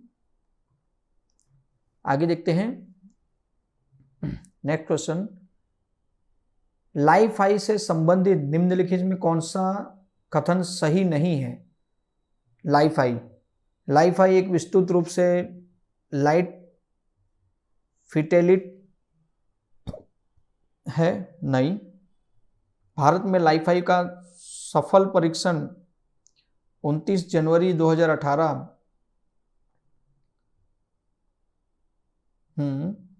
लाइफ-आई द्वारा 10 GB सेकेंड डाटा को 1 किमी परिधि में भेजा जा सकता है। इसका क्रियान्वयन ऑप्टिकल फाइबर नेटवर्क द्वारा किया जाता है। ये गलत है, ये गलत है। बाकी सारे सही हैं, ये गलत है, ठीक है।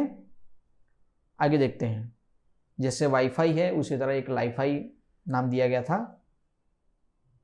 नेक्स्ट है, ट्राई निम्नलिखित में से किस क्षेत्र की नियामक संस्था है ट्राई, ठीक है।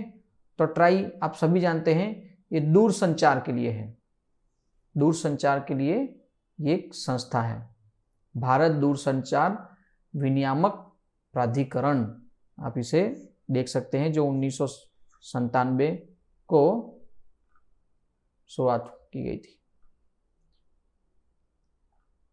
नेक्स्ट देखते हैं 79, सूची 1 को सूची 2 से सुमिलित करना है, सही सुमिलित करना है। राष्ट्रीय उद्यान और राज्य, जितने भी राष्ट्रीय उद्यान हैं, इंताकी, बेतला, सिरोही, गुइंदी। तो बेतला और सिरोही आप अगर ध्यान से देखें तो बेतला के बारे में बोला गया है झारखंड में है, मान जाएंगे सही है। और सिरोही के बारे में पता है कि ये मणिपुर में है। तो बी और सी का ऑप्शन देख लीजिए, आपको बी और सी का, बी का फर्स्ट और सी का फोर्थ है किसी में, ऑप्शन नंबर सी। अब इसका देखते हैं इंताकी, तो इंताकी नागालैंड में है और गुइंदी तमिलनाडु में है, ठीक है, ये याद रखिएगा। पृथ्वी का सर्वाधिक बृहद पारिस्थितिक तंत्र निम्नलिखित में से कौन सा है? तो वो है जैवमंडल, जैवमंडल याद रखिएगा। पारिस्थितिक तंत्र के संदर्भ में निम्नलिखित कथनों पर विचार कीजिए। सर्वपोषी स्तर पर उत्पादन को प्राथमिक उत्पादकता कहा जाता है, और द्वितीय बोल रहा है द्वितीयक उत्पादक का संदर्भ परपोषी स्तर के उत्पादन से है, ठीक है। ऑप्शन नंबर सी दिया गया है यहाँ पे, दोनों सही हैं। अब देखते हैं, प्रश्नगत दोनों कथन सत्य हैं, क्योंकि स्वपोषी स्तर पर उत्पादन को प्राथमिक उत्पादकता कहा जाता है, जबकि परपोषी स्तर उत्पादन के लिए द्वितीयक उत्पादकता कहा जाता है। उल्लेखनीय है कि पारिस्थितिक तंत्र के जैविक संगठनों को दो प्रमुख भागों में विभाजित किया गया है, स्वपोषित और परपोषित, ठीक है। जो स्वयं से पोषित होते हैं और बड़े होते हैं, और कुछ होते हैं कि अन्य की मदद से वो बड़े होते हैं, इसलिए, ठीक है। क्वेश्चन, नेक्स्ट क्वेश्चन है, एक पारिस्थितिक तंत्र में ऊर्जा की मात्रा एक पोषक स्तर के अन्य स्तर के स्थानांतर के पश्चात, ऑप्शन है बढ़ती है, घटती है, स्थिर रहती है, या तो बढ़ सकती है या तो घट सकती है। तो क्या दिया गया ऑप्शन में? ऑप्शन नंबर बी बोला गया है घटती है, ऑप्शन नंबर बी घटती है। निम्नलिखित में से किस प्रकार के वनों में अधिकतम पादप विविधता पाई जाती है? तो सिंपल सी चीज है, उष्णकटिबंधीय सदाबहार जो वन होते हैं वहीं पर ये अधिकतम पादप विविधता पाई जाती हैं, ये याद रखिएगा। अब देखते हैं प्रादेशिक, भारत के राज्यों में उत्तर प्रदेश यूपी के ऊपर से है, निम्नलिखित में किस फसलों का अग्रणी उत्पादक है? तो सिंपल एक चीज देख लीजिए, गेहूं, आलू और गन्ना। देखो यहाँ गन्ना नहीं है, गन्ना यहाँ है, आलू है लेकिन कपास नहीं होगा, गन्ना आलू है लेकिन धान नहीं है। तो ऑप्शन नंबर बी गेहूं, आलू और गन्ना है, ठीक है। प्रथम दीनदयाल हस्तकला संकुल व्यापार सुविधा केंद्र अवस्थित है, वो है वाराणसी में। दीनदयाल हस्तकला स्कूल बनारस में, याद रखिएगा। पंडित दीनदयाल उपाध्याय पशु चिकित्सक विज्ञान विश्वविद्यालय एवं गौरक्षक अनुसंधान संस्था अवस्थित कहाँ है? तो वो है मथुरा में, मथुरा में। आगे देखते हैं, नोएडा उत्तर प्रदेश के किस जिले में अवस्थित है? तो अब गौतम बुद्ध नगर कॉमन है, साथ में बगल में भी क्वेश्चन देखते जा रहे हैं। नेक्स्ट, उत्तर प्रदेश में निम्नलिखित में से कौन सा शहर निर्यात विकास केंद्र नहीं है? निर्यात विकास केंद्र मेरठ नहीं है, ये सॉरी भूल माफ करिएगा, इलाहाबाद नहीं है, इलाहाबाद नहीं है। ठीक है, याद रखिएगा, निर्यात विकास केंद्र इलाहाबाद नहीं है। ठीक है, ये क्वेश्चन हम नहीं करेंगे क्योंकि पुराना क्वेश्चन है करंट में। उत्तर प्रदेश में लोकायुक्त की पदधारणा अवधि कितने वर्ष की होती है? 8 वर्ष की। ठीक है, नेक्स्ट, निम्नलिखित कथनों का विचार कीजिए। ए और आर वाले जो कथन कारण वाले होते हैं उन्हें जरा ध्यान से पढ़ना होता है क्योंकि कभी कभी गलत भी हो सकते हैं। भोजपुरी पूर्वी उत्तर प्रदेश की लोक भाषा है, सही है, लेकिन उसका जवाब क्या बोल रहे हैं? पूर्वी उत्तर प्रदेश में लोग अन्य भाषाओं में असहज होते हैं, ये गलत है। तो हमारा मानना यह है कि ए क्वेश्चन ए सही है लेकिन बी गलत है, ऑप्शन नंबर सी।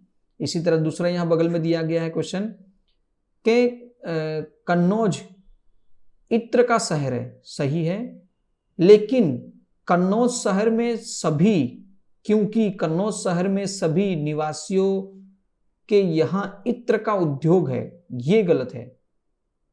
कन्नौज इत्र के लिए महत्वपूर्ण है, लेकिन क्योंकि कन्नौज शहर में सभी निवासी के यहाँ इत्र का उद्योग हो रहा है, ये गलत है। तो ऑप्शन नंबर यहां भी सी सही है कि प्रथम तो सही है लेकिन द्वितीय उसके सामने गलत है। ठीक है, आगे देखते हैं उत्तर प्रदेश।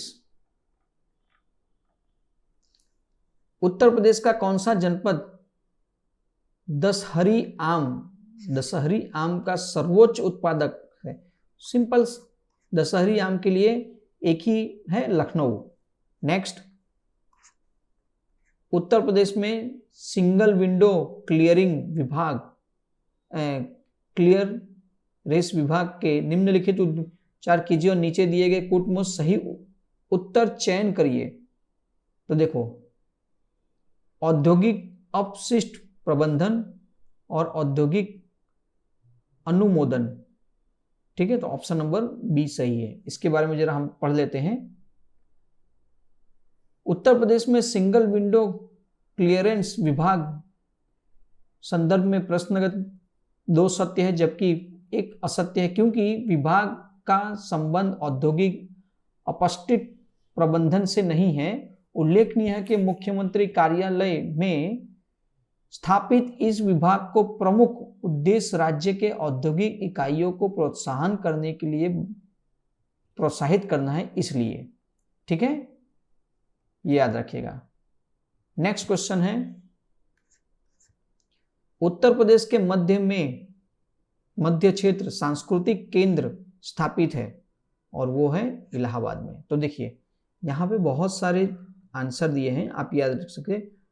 उत्तर मध्य क्षेत्र सांस्कृतिक केंद्र इलाहाबाद, उत्तर क्षेत्र सांस्कृतिक केंद्र पटियाला, उत्तर पूर्वी क्षेत्र सांस्कृतिक केंद्र दीमापुर, पूर्वी क्षेत्र सांस्कृतिक केंद्र कोलकाता, पश्चिमी क्षेत्र उदयपुर, दक्षिणी मध्य क्षेत्र सांस्कृतिक नागपुर और दक्षिणी क्षेत्र सांस्कृतिक केंद्र तंजावुर। ये याद रखिएगा कि भारत सरकार मानव संसाधन विकास मंत्रालय की पहल से देश में कुल 7 क्षेत्रीय संस्कृति केंद्र की स्थापना की गई है। ठीक है, ये याद रखिएगा। नेक्स्ट क्वेश्चन है, प्रसिद्ध ठुमरी गायिका गिरिजा देवी का जन्म किस शहर में हुआ था? बनारस, और ये सभी को पता है बनारस घराने से संबंधित है। ठीक है, तो बनारस घराने से हैं। ठीक है, नेक्स्ट क्वेश्चन, उत्तर प्रदेश का सबसे पूर्वी शहर निम्नलिखित में से कौन सा है? तो उत्तर प्रदेश का सबसे पूर्वी शहर बलिया है। आगे देखते हैं, उत्तर प्रदेश को भारत का शक्कर का कटोरा क्यों कहा जाता है? इसको स्पष्ट कीजिए निम्नलिखित कथनों पर विचार करके। तो क्यों कहा जाता है? तो देखिए, गन्ने सर्वाधिक उत्पादन होता है, ये भी सही है। गन्ना का अभियांत्रिक शिक्षा संस्थान भी है। उत्तर प्रदेश में चीनी मिलें की संख्या सर्वाधिक है, ये थोड़ा कंफ्यूजन वाला है। और उत्तर प्रदेश में गन्ना उत्पादन की संख्या सर्वाधिक है। 3 सही है, लेकिन चीनी मिलों की संख्या सर्वाधिक है ये जरूरी नहीं है। तो ऑप्शन नंबर सी सही है। ठीक है, नेक्स्ट क्वेश्चन, निम्नलिखित युग्म सही सुमेलित नहीं है, ये याद रखना है। शहर और विशेषताएं, वाराणसी, तो वाराणसी क्या है? सुमेलित नहीं है। सांस्कृतिक एवं धर्म, लखनऊ प्रदेश की राजधानी। झांसी, तो झांसी ऐतिहासिक पर्यटन स्थल है, ना कि औद्योगिक केंद्र। और मुरादाबाद पीतल का उद्योग के लिए माना जाता है।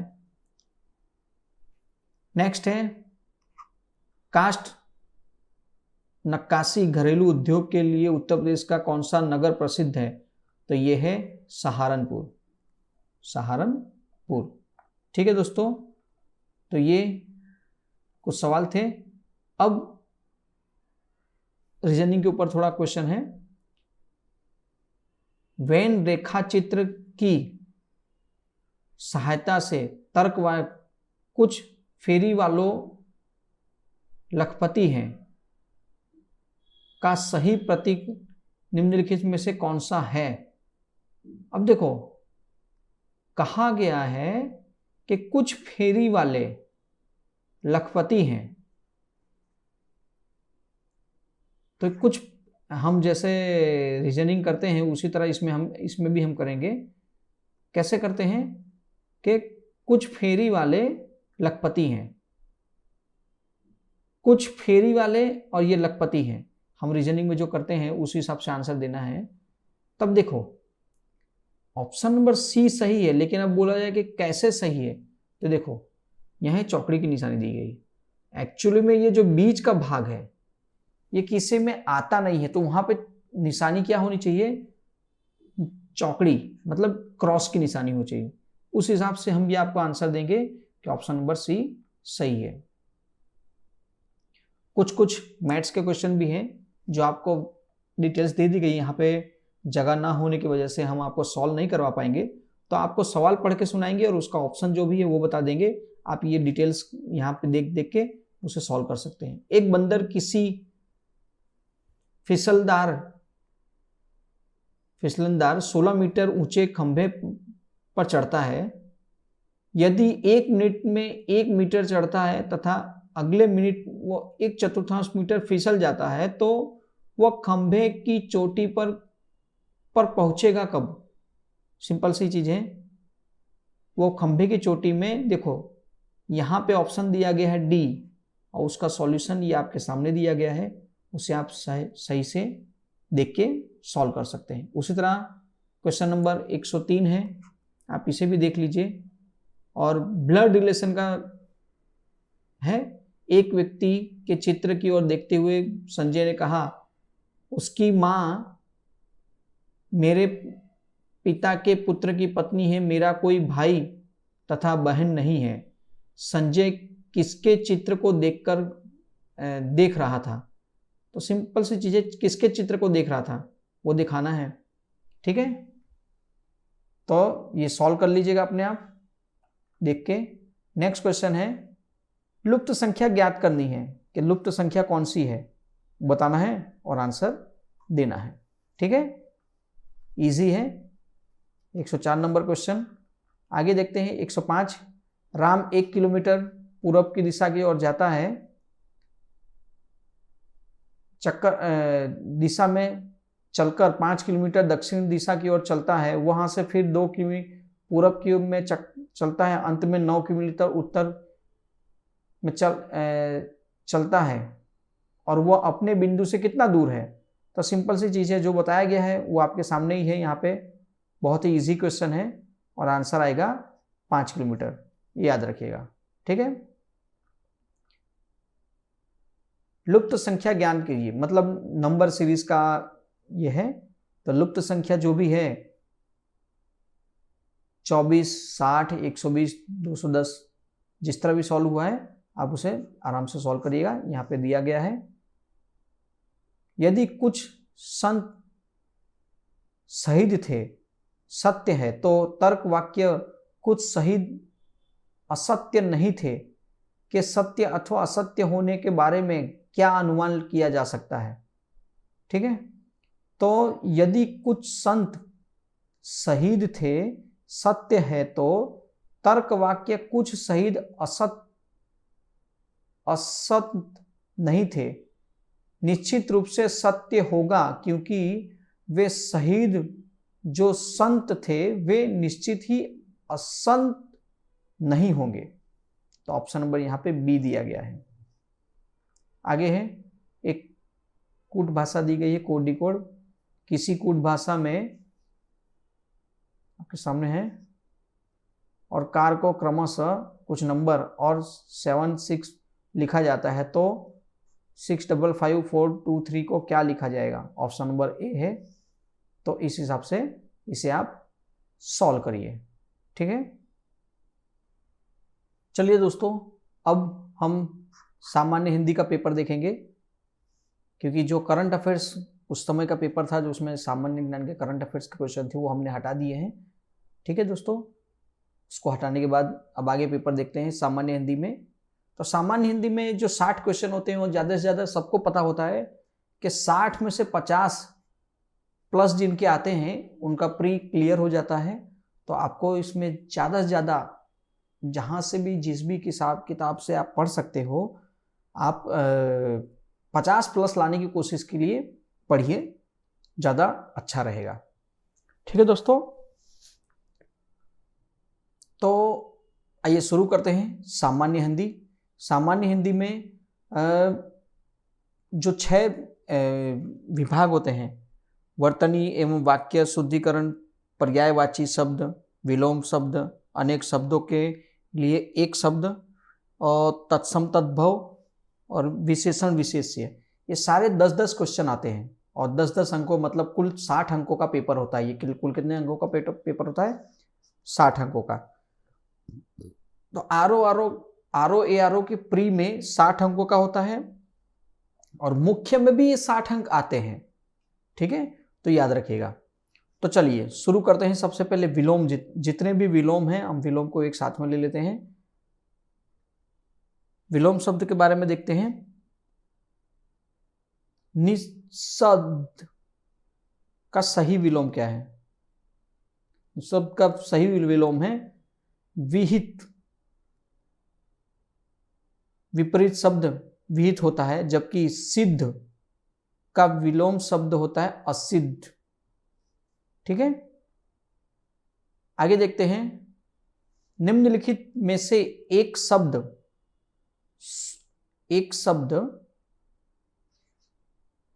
शुष्क का विलोम बताइए। अब शुष्क का विलोम क्या होता है? तो शुष्क उपरत विपरीत शब्द आर्द्र, ऑप्शन नंबर बी। जबकि शिष्ट का विलोम क्या होता है? शिष्ट का विलोम होता है अशिष्ट, और शीत का विलोम का क्या होता है? उष्ण। ठीक है, शीत का उष्ण, ये याद रखिएगा। नेक्स्ट क्वेश्चन है, निम्नलिखित में से एक शब्द स्थूल, स्थूल का विलोम क्या होता है? तो स्थूल शाश्वत शब्द स्थूल का विलोम नहीं है। ठीक है, अब यहां पे कहा गया कि विलोम नहीं है, स्थूल का विलोम नहीं है, तो इनमें से कौन सा है जो विलोम नहीं है? तो देखो क्या बोला गया, शाश्वत शब्द स्थूल का विलोम नहीं है, जबकि क्षणिक का विलोम है। सूक्ष्म, तन्वी एवं दुर्बल स्थूल के विलोम में है। तो ऑप्शन नंबर क्या आएगा? डी। ऑप्शन नंबर डी, जो स्थूल का शाश्वत नहीं है। नेक्स्ट है क्वेश्चन नंबर 4, पृथक का सही विलोम बताइए। तो पृथक का सही विलोम होता है संयुक्त। ठीक है, संयुक्त, पृथक का संयुक्त होता है, जबकि एकत्र का विकीर्ण, एकत्र का क्या होता है, विकीर्ण होता है। नेक्स्ट, निम्नलिखित शब्द में उपयोग का विलोम, उपयोग का विलोम होता है निरुपयोग, उपयोग का होता है निरुपयोग। ठीक है, नेक्स्ट,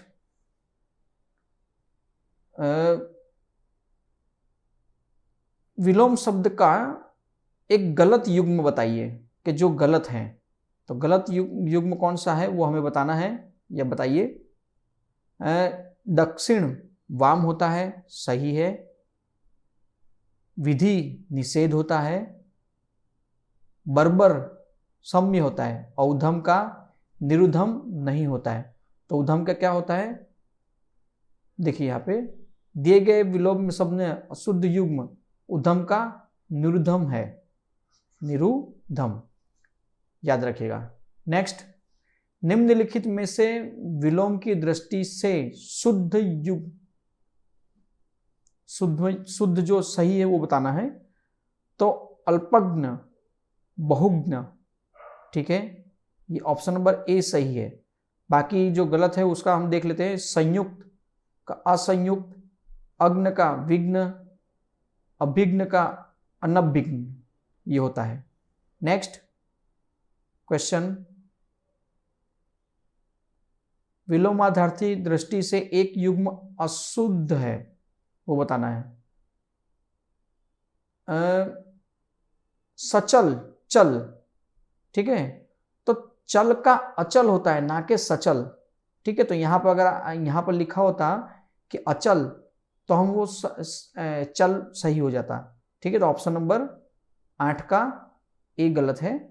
फिर निरपेक्ष, सापेक्ष, मौलिक, अनुदित, बंधन, मोक्ष, ये सब सही है। नेक्स्ट विलोम है दृष्टि से सही शब्द युग्म कौन सा है। तो देखो, आग्रह, विग्रह, ठीक है, आग्रह का विलोम दुराग्रह होता है। अपकर्ष, अपकर्ष का विलोम उपकर्ष होता है। जारद का और औरस होता है, ये सही है। उत्सर्जन, तो उत्सर्जन का विसर्जन, उत्सर्जन,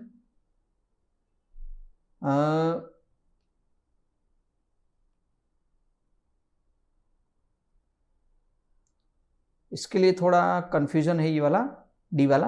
तो ऑप्शन हमारा यहां सी सही है। नेक्स्ट, निम्नलिखित विलोम शब्दों में सही युग्म, तो सही युग्म क्या है, हम यहां डिटेल्स में पढ़ते हैं। इप्सित, अनिप्सित, अमित, परिमित, हया, बेहया, अधि, निरध, ऑप्शन नंबर डी। सी तथा डी दोनों सही हैं, किंतु आयोग ने इसका उत्तर डी माना है, तो हम डी ही मानेंगे। अब आते हैं पर्यायवाची शब्द। ठीक है, तो 10 पर्यायवाची शब्द जो हैं उनके ऊपर ध्यान देते हैं। विसिक, क्या बोला गया है, विसिक, विसिक किस शब्द का पर्यायवाची है।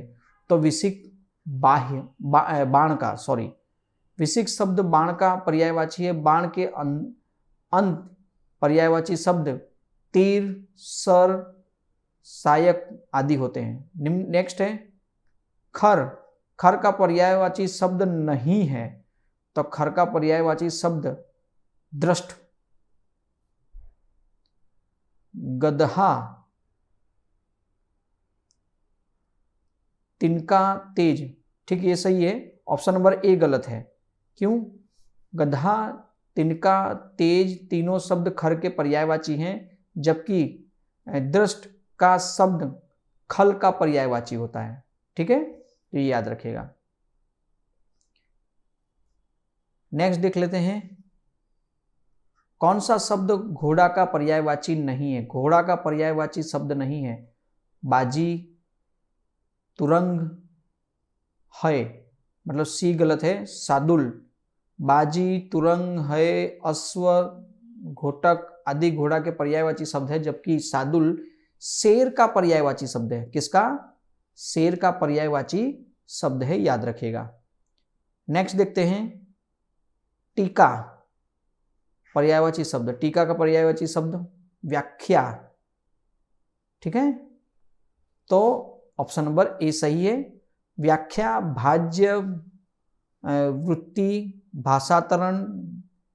भाषातरण, फिर बाद में विवृति आदि टीका के पर्यायवाची शब्द हैं, जबकि आलेख, टेकुआ और टकली तीनों असंगत हैं। ठीक है, नेक्स्ट, यमुना का पर्यायवाची शब्द कौन सा नहीं है? तो हंसुता, कर्जना, कृष्णा, लेकिन कुलकंसा नहीं है। तो यमुना का पर्यायवाची कुलकंसा नहीं है। यमुना का हंसुता, कर्जना, अकर्जा तथा कृष्णा तीनों यमुना के पर्यायवाची शब्द हैं, जबकि कुलंकसा शब्द यमुना का पर्यायवाची नहीं बल्कि नदी का पर्यायवाची शब्द है, कुलंकसा। नेक्स्ट, निम्नलिखित में से मीन का समानार्थी, मीन, तो मीन का समानार्थी झक।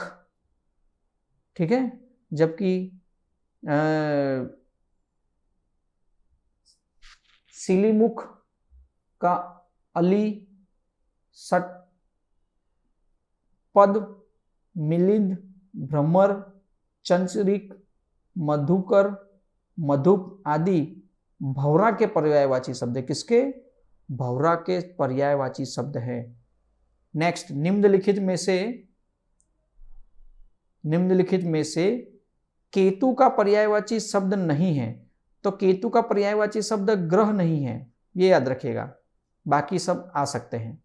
ठीक है, तलवार का पर्यायवाची शब्द, तो तलवार का पर्यायवाची शब्द है और वो है करवाल। तलवार आए तो तलवार का पर्यायवाची शब्द क्या होता है? परवाल। नेक्स्ट क्वेश्चन है, निम्नलिखित में से कामदेव का पर्यायवाची शब्द बताइए। तो कामदेव का पर्यायवाची शब्द है मार। ठीक है, अनंग, कर्दप, मनम, मदन, अदेह, रतिपति और मार कामदेव के पर्यायवाची शब्द हैं। ठीक है, ये याद रखिएगा। आगे है नेक्स्ट, धनंजय का पर्यायवाची शब्द, तो गुडाकेश, अर्जुन, पार्थ, कैंते, गुडाकेश, गाडीबद्ध आदि धनंजय के पर्यायवाची शब्द है। अब वाक्य एवं वर्तनी अशुद्धियां ढूंढनी है। तो देखें, निम्नलिखित शब्दों में वर्तनी की दृष्टि से कौन सा शब्द अशुद्ध है? वर्तनी के दृष्टि से कौन सा शब्द अशुद्ध है, ये बताना है। तो देखते हैं, वर्तनी की दृष्टि से अशुद्ध शब्द पुष्पांजलि, निरापराध, भास्कर, उज्ज्वल, अशुद्ध। ऑप्शन नंबर बी, निरापराध। प्रसंगत विकल्प में उपलब्ध निरापराध वर्तनी की दृष्टि से अशुद्ध है। इसकी शुद्ध वर्तनी देखो लिखा है यहाँ पे निरपराध। क्यों? यहाँ पे रा लिख लिया गया था इसलिए, जबकि शेष वर्तनी शुद्ध है। नेक्स्ट, अशुद्ध वर्तनी वांडमय, उत्कर्ष सही है, वैमनस्य, मिथिलेश कुमारी, मिथिलेश कुमारी। ठीक है, तो क्या होगा, यहाँ पे थी होना चाहिए, मिथिलेश कुमारी। ठीक है, आगे देखते हैं क्वेश्चन नंबर 23। निम्नलिखित में एक शब्द अशुद्ध है। दैहिक, नौकरी, प्रौढ़, पौरुष। पौरुष अशुद्ध है, नौकरी अशुद्धवर्ती का शब्द है,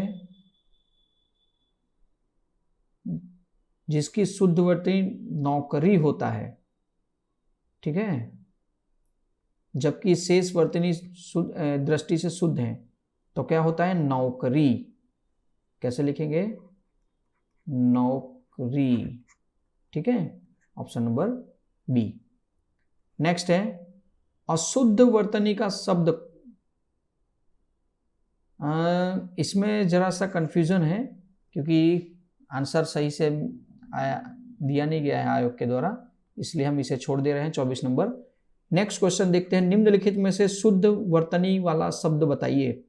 शुद्ध वर्तनी वाला शब्द बताना है प्रतिदर्श।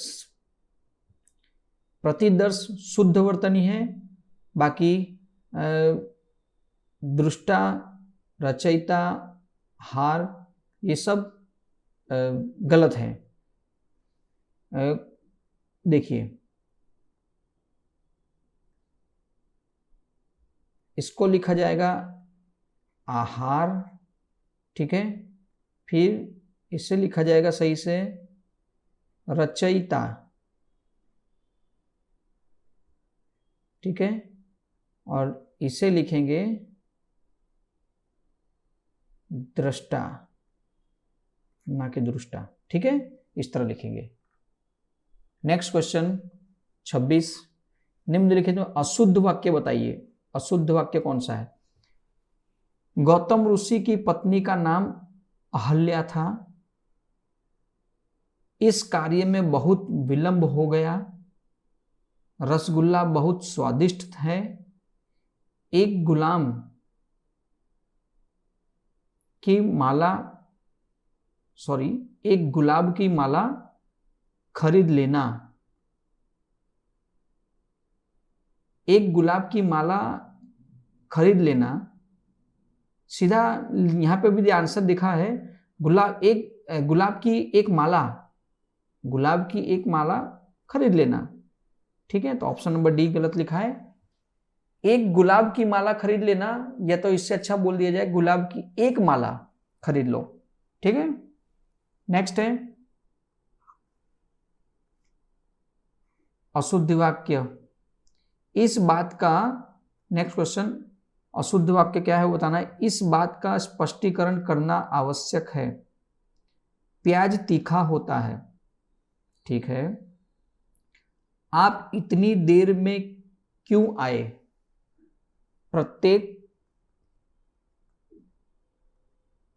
प्रत्येक श्रमिक को 2 रुपए मिले। प्रत्येक श्रमिक को 2 रुपए मिले। इस बात का स्पष्टीकरण करना आवश्यक है। स्पष्टीकरण के साथ करना, स्पष्टीकरण के साथ करना। ठीक है, ऑप्शन नंबर ए गलत है। नेक्स्ट, निम्नलिखित में शुद्ध वाक्य बताइए। शुद्ध वाक्य, भारत कभी ब्रिटेन के अधीन था। निरपराधी व्यक्ति को दंड नहीं मिलना चाहिए।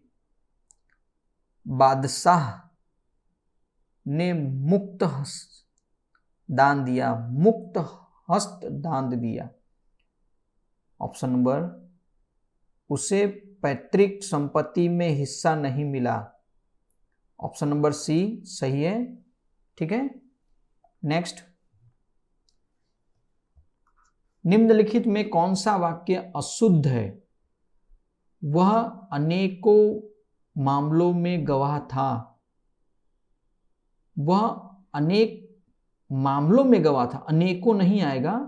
वह अनेक मामलों तो बहुत सारे हो ही गए हैं, अनेक आएगा यहाँ पे, तो अनेक होना चाहिए, तो ऑप्शन नंबर ए गलत है। निम्नलिखित में शुद्ध वाक्य का चयन करिए। संसारिक समस्याओं में सभी फंसे हैं, सही है। निरपराध व्यक्ति को दंड क्यों मिला? हिंदी देवनागरी लिपि में लिखी जाती है, देवनागरी लिपि में हिंदी लिखी जाती है। अत्यधिक दुख सहा नहीं जाता, अत्यधिक दुख अत्यधिक नहीं सहा जाता, ऑप्शन नंबर ए शुद्ध वाक्य है। ठीक है, नेक्स्ट, ये आपके सामने ऑप्शन है, आप देख सकते हैं। अनेक शब्दों के एक शब्द, अनेक शब्दों के एक शब्द में 31वां नंबर, अपने सहारे पर रहने वाले को क्या कहते हैं? स्वावलंबी, याद रखिएगा, क्या कहते हैं? स्वावलंबी। अप्रमेय किस वाक्यांश के लिए एक शब्द है? अप्रमेय, जो तौला ना या नापा ना जा सके, जो अवश्य होने वाला हो, जो प्रमाण से सिद्ध ना हो सके, जो समय पर संभव ना हो सके। अप्रमेय, ऑप्शन नंबर सी, जो प्रमाण में सिद्ध ना हो सके। नेक्स्ट, किसी पर विजय प्राप्त करने की इच्छा रखने वाला, किसी जिज्ञासु, उसे कहते हैं जिज्ञासु। जो स्त्री सूर्य भी न देख सके, वाक्य के लिए शब्द क्या शब्द है? असूर्यमस्या, क्या बोलते हैं? असूर्यमस्या, जो स्त्री सूर्य भी न देख सके उसे। 35 नंबर, कुछ खास शर्तों पर किसी कार्य को करने का समझौता को कहते हैं बेदरकारी, ठेकेदारी नहीं, संविदा। क्या बोले? कुछ खास शर्तों पर, संविदा की जो नौकरियां होती हैं वो कुछ खास शर्तों पर ही होती हैं। जिसकी पहले से कोई आशा ना हो तो अप्रत्याशित कहते हैं, जिसकी पहले से कोई आशा ना हो। नेक्स्ट, राज्य द्वारा निकाला गया आधिकारिक आदेश, उसको बोलते हैं राज्य द्वारा निकाला गया अध्यादेश, क्या बोलते हैं? अध्यादेश। वह स्त्री जिसका पति परदेश मतलब विदेश गया हो तो उसे बोलते हैं प्रोषिता पतिका, प्रोषित पतिका, याद रखिएगा, प्रोषित पतिका। पैर से सिर तक का बोलते हैं आपाद मस्तक। यहां से पैर से सिर तक का है ना, आप मस्तक याद रखिए, आपाद अपने आप आपको याद दिख जाएगा, आपाद मस्तक। नेक्स्ट है, अनुचित बात के लिए आग्रह करने वाला, अनुचित बात के लिए आग्रह करने वाला दुराग्रही कहते हैं, उसे क्या बोलते हैं? दुराग्रही कहते हैं। नेक्स्ट देखते हैं, तत्सम तद्भव। ठीक है, आपको पेपर में ये एक सीक्वेंस में नहीं दिए जाएंगे, ठीक है दोस्तों, लेकिन हमने आप यहाँ पे आपको सीक्वेंस में दिया है, तो आप सीक्वेंस में ही पढ़िए, उसे ज़्यादा अच्छा रहेगा। 10-10 की श्रृंखला में आपको ये 6 के 6 मिल जाएंगे। निम्नलिखित में से तत्सम की दृष्टि से शुद्ध है, तत्सम की दृष्टि से शुद्ध पूछा गया है।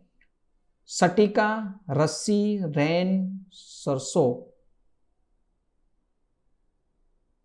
तत्सम की दृष्टि से देखिए, सटिका ऑप्शन नंबर ए है। अब यहां देखते हैं, सटिका तत्सम तो सटिका है, रस्सी रसीम, रैन रजनी, सरसों सरसप, ठीक है, तो तद्धम और तत्सम, ये याद रखिए। बारात का तत्सम क्या है? बारात का तत्सम, नेक्स्ट क्वेश्चन है, बारात का तत्सम है वर यात्रा, बहुत ही सही है। नेक्स्ट है, मोती का तत्सम क्या है? तो मोती का तत्सम मोती, मोतिक, तन, इनमें से कोई नहीं। नहीं नहीं नहीं, एक मिनट। मोती, मोती, मौत्रिक, ऑप्शन नंबर बी। ठीक है। नेक्स्ट है मिट्टी, मिट्टी, मिट्टी का तत्सम क्या है? तो मिट्टी का तत्सम है मृत्तिका, मृत्तिका, याद रखिएगा। नेक्स्ट क्वेश्चन, तद्भव शब्द बताना है, और तद्भव शब्द कौन सा है? अलुक, कुप, ओझा पुस्तक। प्रश्नगत विकल्पों में ओझा तद्भव शब्द है, ओझा, ऑप्शन नंबर सी। निम्नलिखित में से एक शब्द तत्सम है, तत्सम बताइए। सपूत, सरीसृप, साकल और साज। तो ऑप्शन नंबर बी सही है, तत्सम, सरीसृप। नेक्स्ट क्वेश्चन देखते हैं, निम्नलिखित में से तद्भव शब्द क्या है? ज्योत्सना, श्रेष्ठी, परीक्षा और घर। ऑप्शन नंबर घर। प्रश्न में उपलिख घर तद्भव शब्द है जिसकी तत्सम रूप गृह होता है। ठीक है। नेक्स्ट देखते हैं कि अखरोट का तत्सम रूप क्या होता है? तो अखरोट का तत्सम रूप होता है अक्सोट, अक्सोट। ठीक है, याद रखिएगा। नेक्स्ट क्वेश्चन है, निम्नलिखित में से तद्भव तत्सम सही युग्म बताइए। तो सही युग्म कौन सा है? देखिए, महुक, महुआ गलत है। अक्सवाट, अखाड़ा सही है। अक्सवाट मतलब अखाड़ा होता है। और नेक्स्ट क्वेश्चन है, निम्नलिखित में से तत्सम की दृष्टि से एक युग्म अशुद्ध है। याद रखिएगा, क्या बोला गया है? एक अशुद्ध है। दीक्षा, परीक्षा सही है। शुकर, बलिवर्ध, कपूत, सपूत गलत है। ऑप्शन नंबर सी गलत है। क्यों? उल्लेखनीय है कि कपूत का सपूत तत्सम की दृष्टि से अशुद्ध युग्म है, जिसका शुद्ध युग्म होता है कुपूत, सुपूत होता है। ठीक है, इसलिए। अब आगे हम देखते हैं विशेषण एवं विशेष्य, मतलब आखिरी 10 क्वेश्चन है। ठीक है दोस्तों, तो उसका लड़का लंबा है, विशेषण का चयन कीजिए। उसका लड़का क्या है? लंबा है, ऑप्शन नंबर बी। ठीक है दोस्तों, फिर आगे देखते हैं, यहां पर भी है नेक्स्ट क्वेश्चन, प्रयोग के आधार पर पांडु शब्द होता है। तो विशेषण और विशेष्य दोनों में पांडु पांडु ही बोला कहते हैं, पांडु शब्द, option number C. Next question देखते हैं, चतुर विद्यार्थियों से प्रश्न पूछो, वाक्य में विशेषण क्या है? तो वाक्य में है किनसे प्रश्न पूछो? चतुर विद्यार्थियों से, ऑप्शन नंबर 53। नेक्स्ट क्वेश्चन देखते हैं, वह आदमी जो कल घर आया था बहुत बड़ा ठग है। उपरोक्त वाक्य में कितने विशेषण हैं? वह आदमी जो कल अपने घर आया था, तो इसमें देखो कितने हैं? वह, अपने और बहुत, बहुत बड़ा, ये दोनों आ रहे हैं अलग अलग। ठीक है, तो बहुत भी आएगा, बड़ा आएगा, तो इस तरह 4 हैं, ऑप्शन नंबर सी। नेक्स्ट देखते हैं, दुष्चरित्र व्यक्ति से संबंधित नहीं रखना चाहिए। इस वाक्य में प्रयुक्त दुष्चरित शब्द का व्याकरण की दृष्टि से किस संवर्ग में है? संज्ञा, सर्वनाम, विशेषण। क्यों? क्योंकि हम अभी यहां विशेषण और विशेष्य देख रहे हैं, इसलिए। आगे देखते हैं नेक्स्ट क्वेश्चन, लाखों लोगों ने इसे महसूस किया है। तो लाखों लोगों ने क्या किया है? महसूस किया है। वाक्य में विशेषण क्या है? कितने लोगों ने महसूस किया? लाखों लोगों ने, ऑप्शन नंबर सी। विशेषण वह शब्द होता है तो उसमें लिखे जिस शब्द की विशेषता बताई जाती है, जिस शब्द की विशेषता बताई जाती है उसे विशेषण ही कहते हैं। सही कहा। नेक्स्ट है 58, मोहन एक अच्छा विद्यार्थी है, वाक्य में विशेष्य क्या है? मोहन एक अच्छा है, लेकिन क्या है? एक विद्यार्थी है। तो हम सवाल भी पूछ सकते हैं, उसी का जवाब हमें अपने आप मिल जाएगा। नीचे नेक्स्ट क्वेश्चन है, 8 बड़े चोर पकड़े गए थे, पुलिस की लापरवाही से आधे चोर भाग गए, वाक्य में किन शब्दों में विशेषण विशेष्य नहीं है? किन शब्दों में विशेषण विशेष्य नहीं है? देखो 8 बड़े चोर पकड़े गए, ठीक है, लेकिन पुलिस की लापरवाही से, ये पुलिस की लापरवाही विशेषण विशेष्य इनमें है ही नहीं। 8 बड़े चोर पकड़े गए, ठीक है, आधे चोर भाग गए, ये हम डायरेक्ट भी बोल सकते हैं। तो पुलिस की लापरवाही से आधे चोर, ये कहने की जरूरत ही नहीं। तो ऑप्शन नंबर सी, निम्नलिखित शब्दों में से कौन सा विशेषण है? तो कौन सा विशेषण है? क्रोधी, कष्टक, चुनौती, राही। विकल्प की शब्दों में क्रोधी विशेषण पद है, जबकि शेष विशेषण पद विशेष्य पद है। ठीक है, तो बाकी ऑप्शन ए को छोड़ के बाकी सब विशेष्य हैं और क्रोधी एक विशेषण है। तो दोस्तों अगर वीडियो अच्छा लगा हो तो शेयर जरूर करिएगा, लाइक करिएगा, ठीक है, और दोस्तों को शेयर करना मत भूलिएगा। ठीक है दोस्तों, बहुत जल्दी नए वीडियो के साथ हम मिलेंगे। नमस्कार।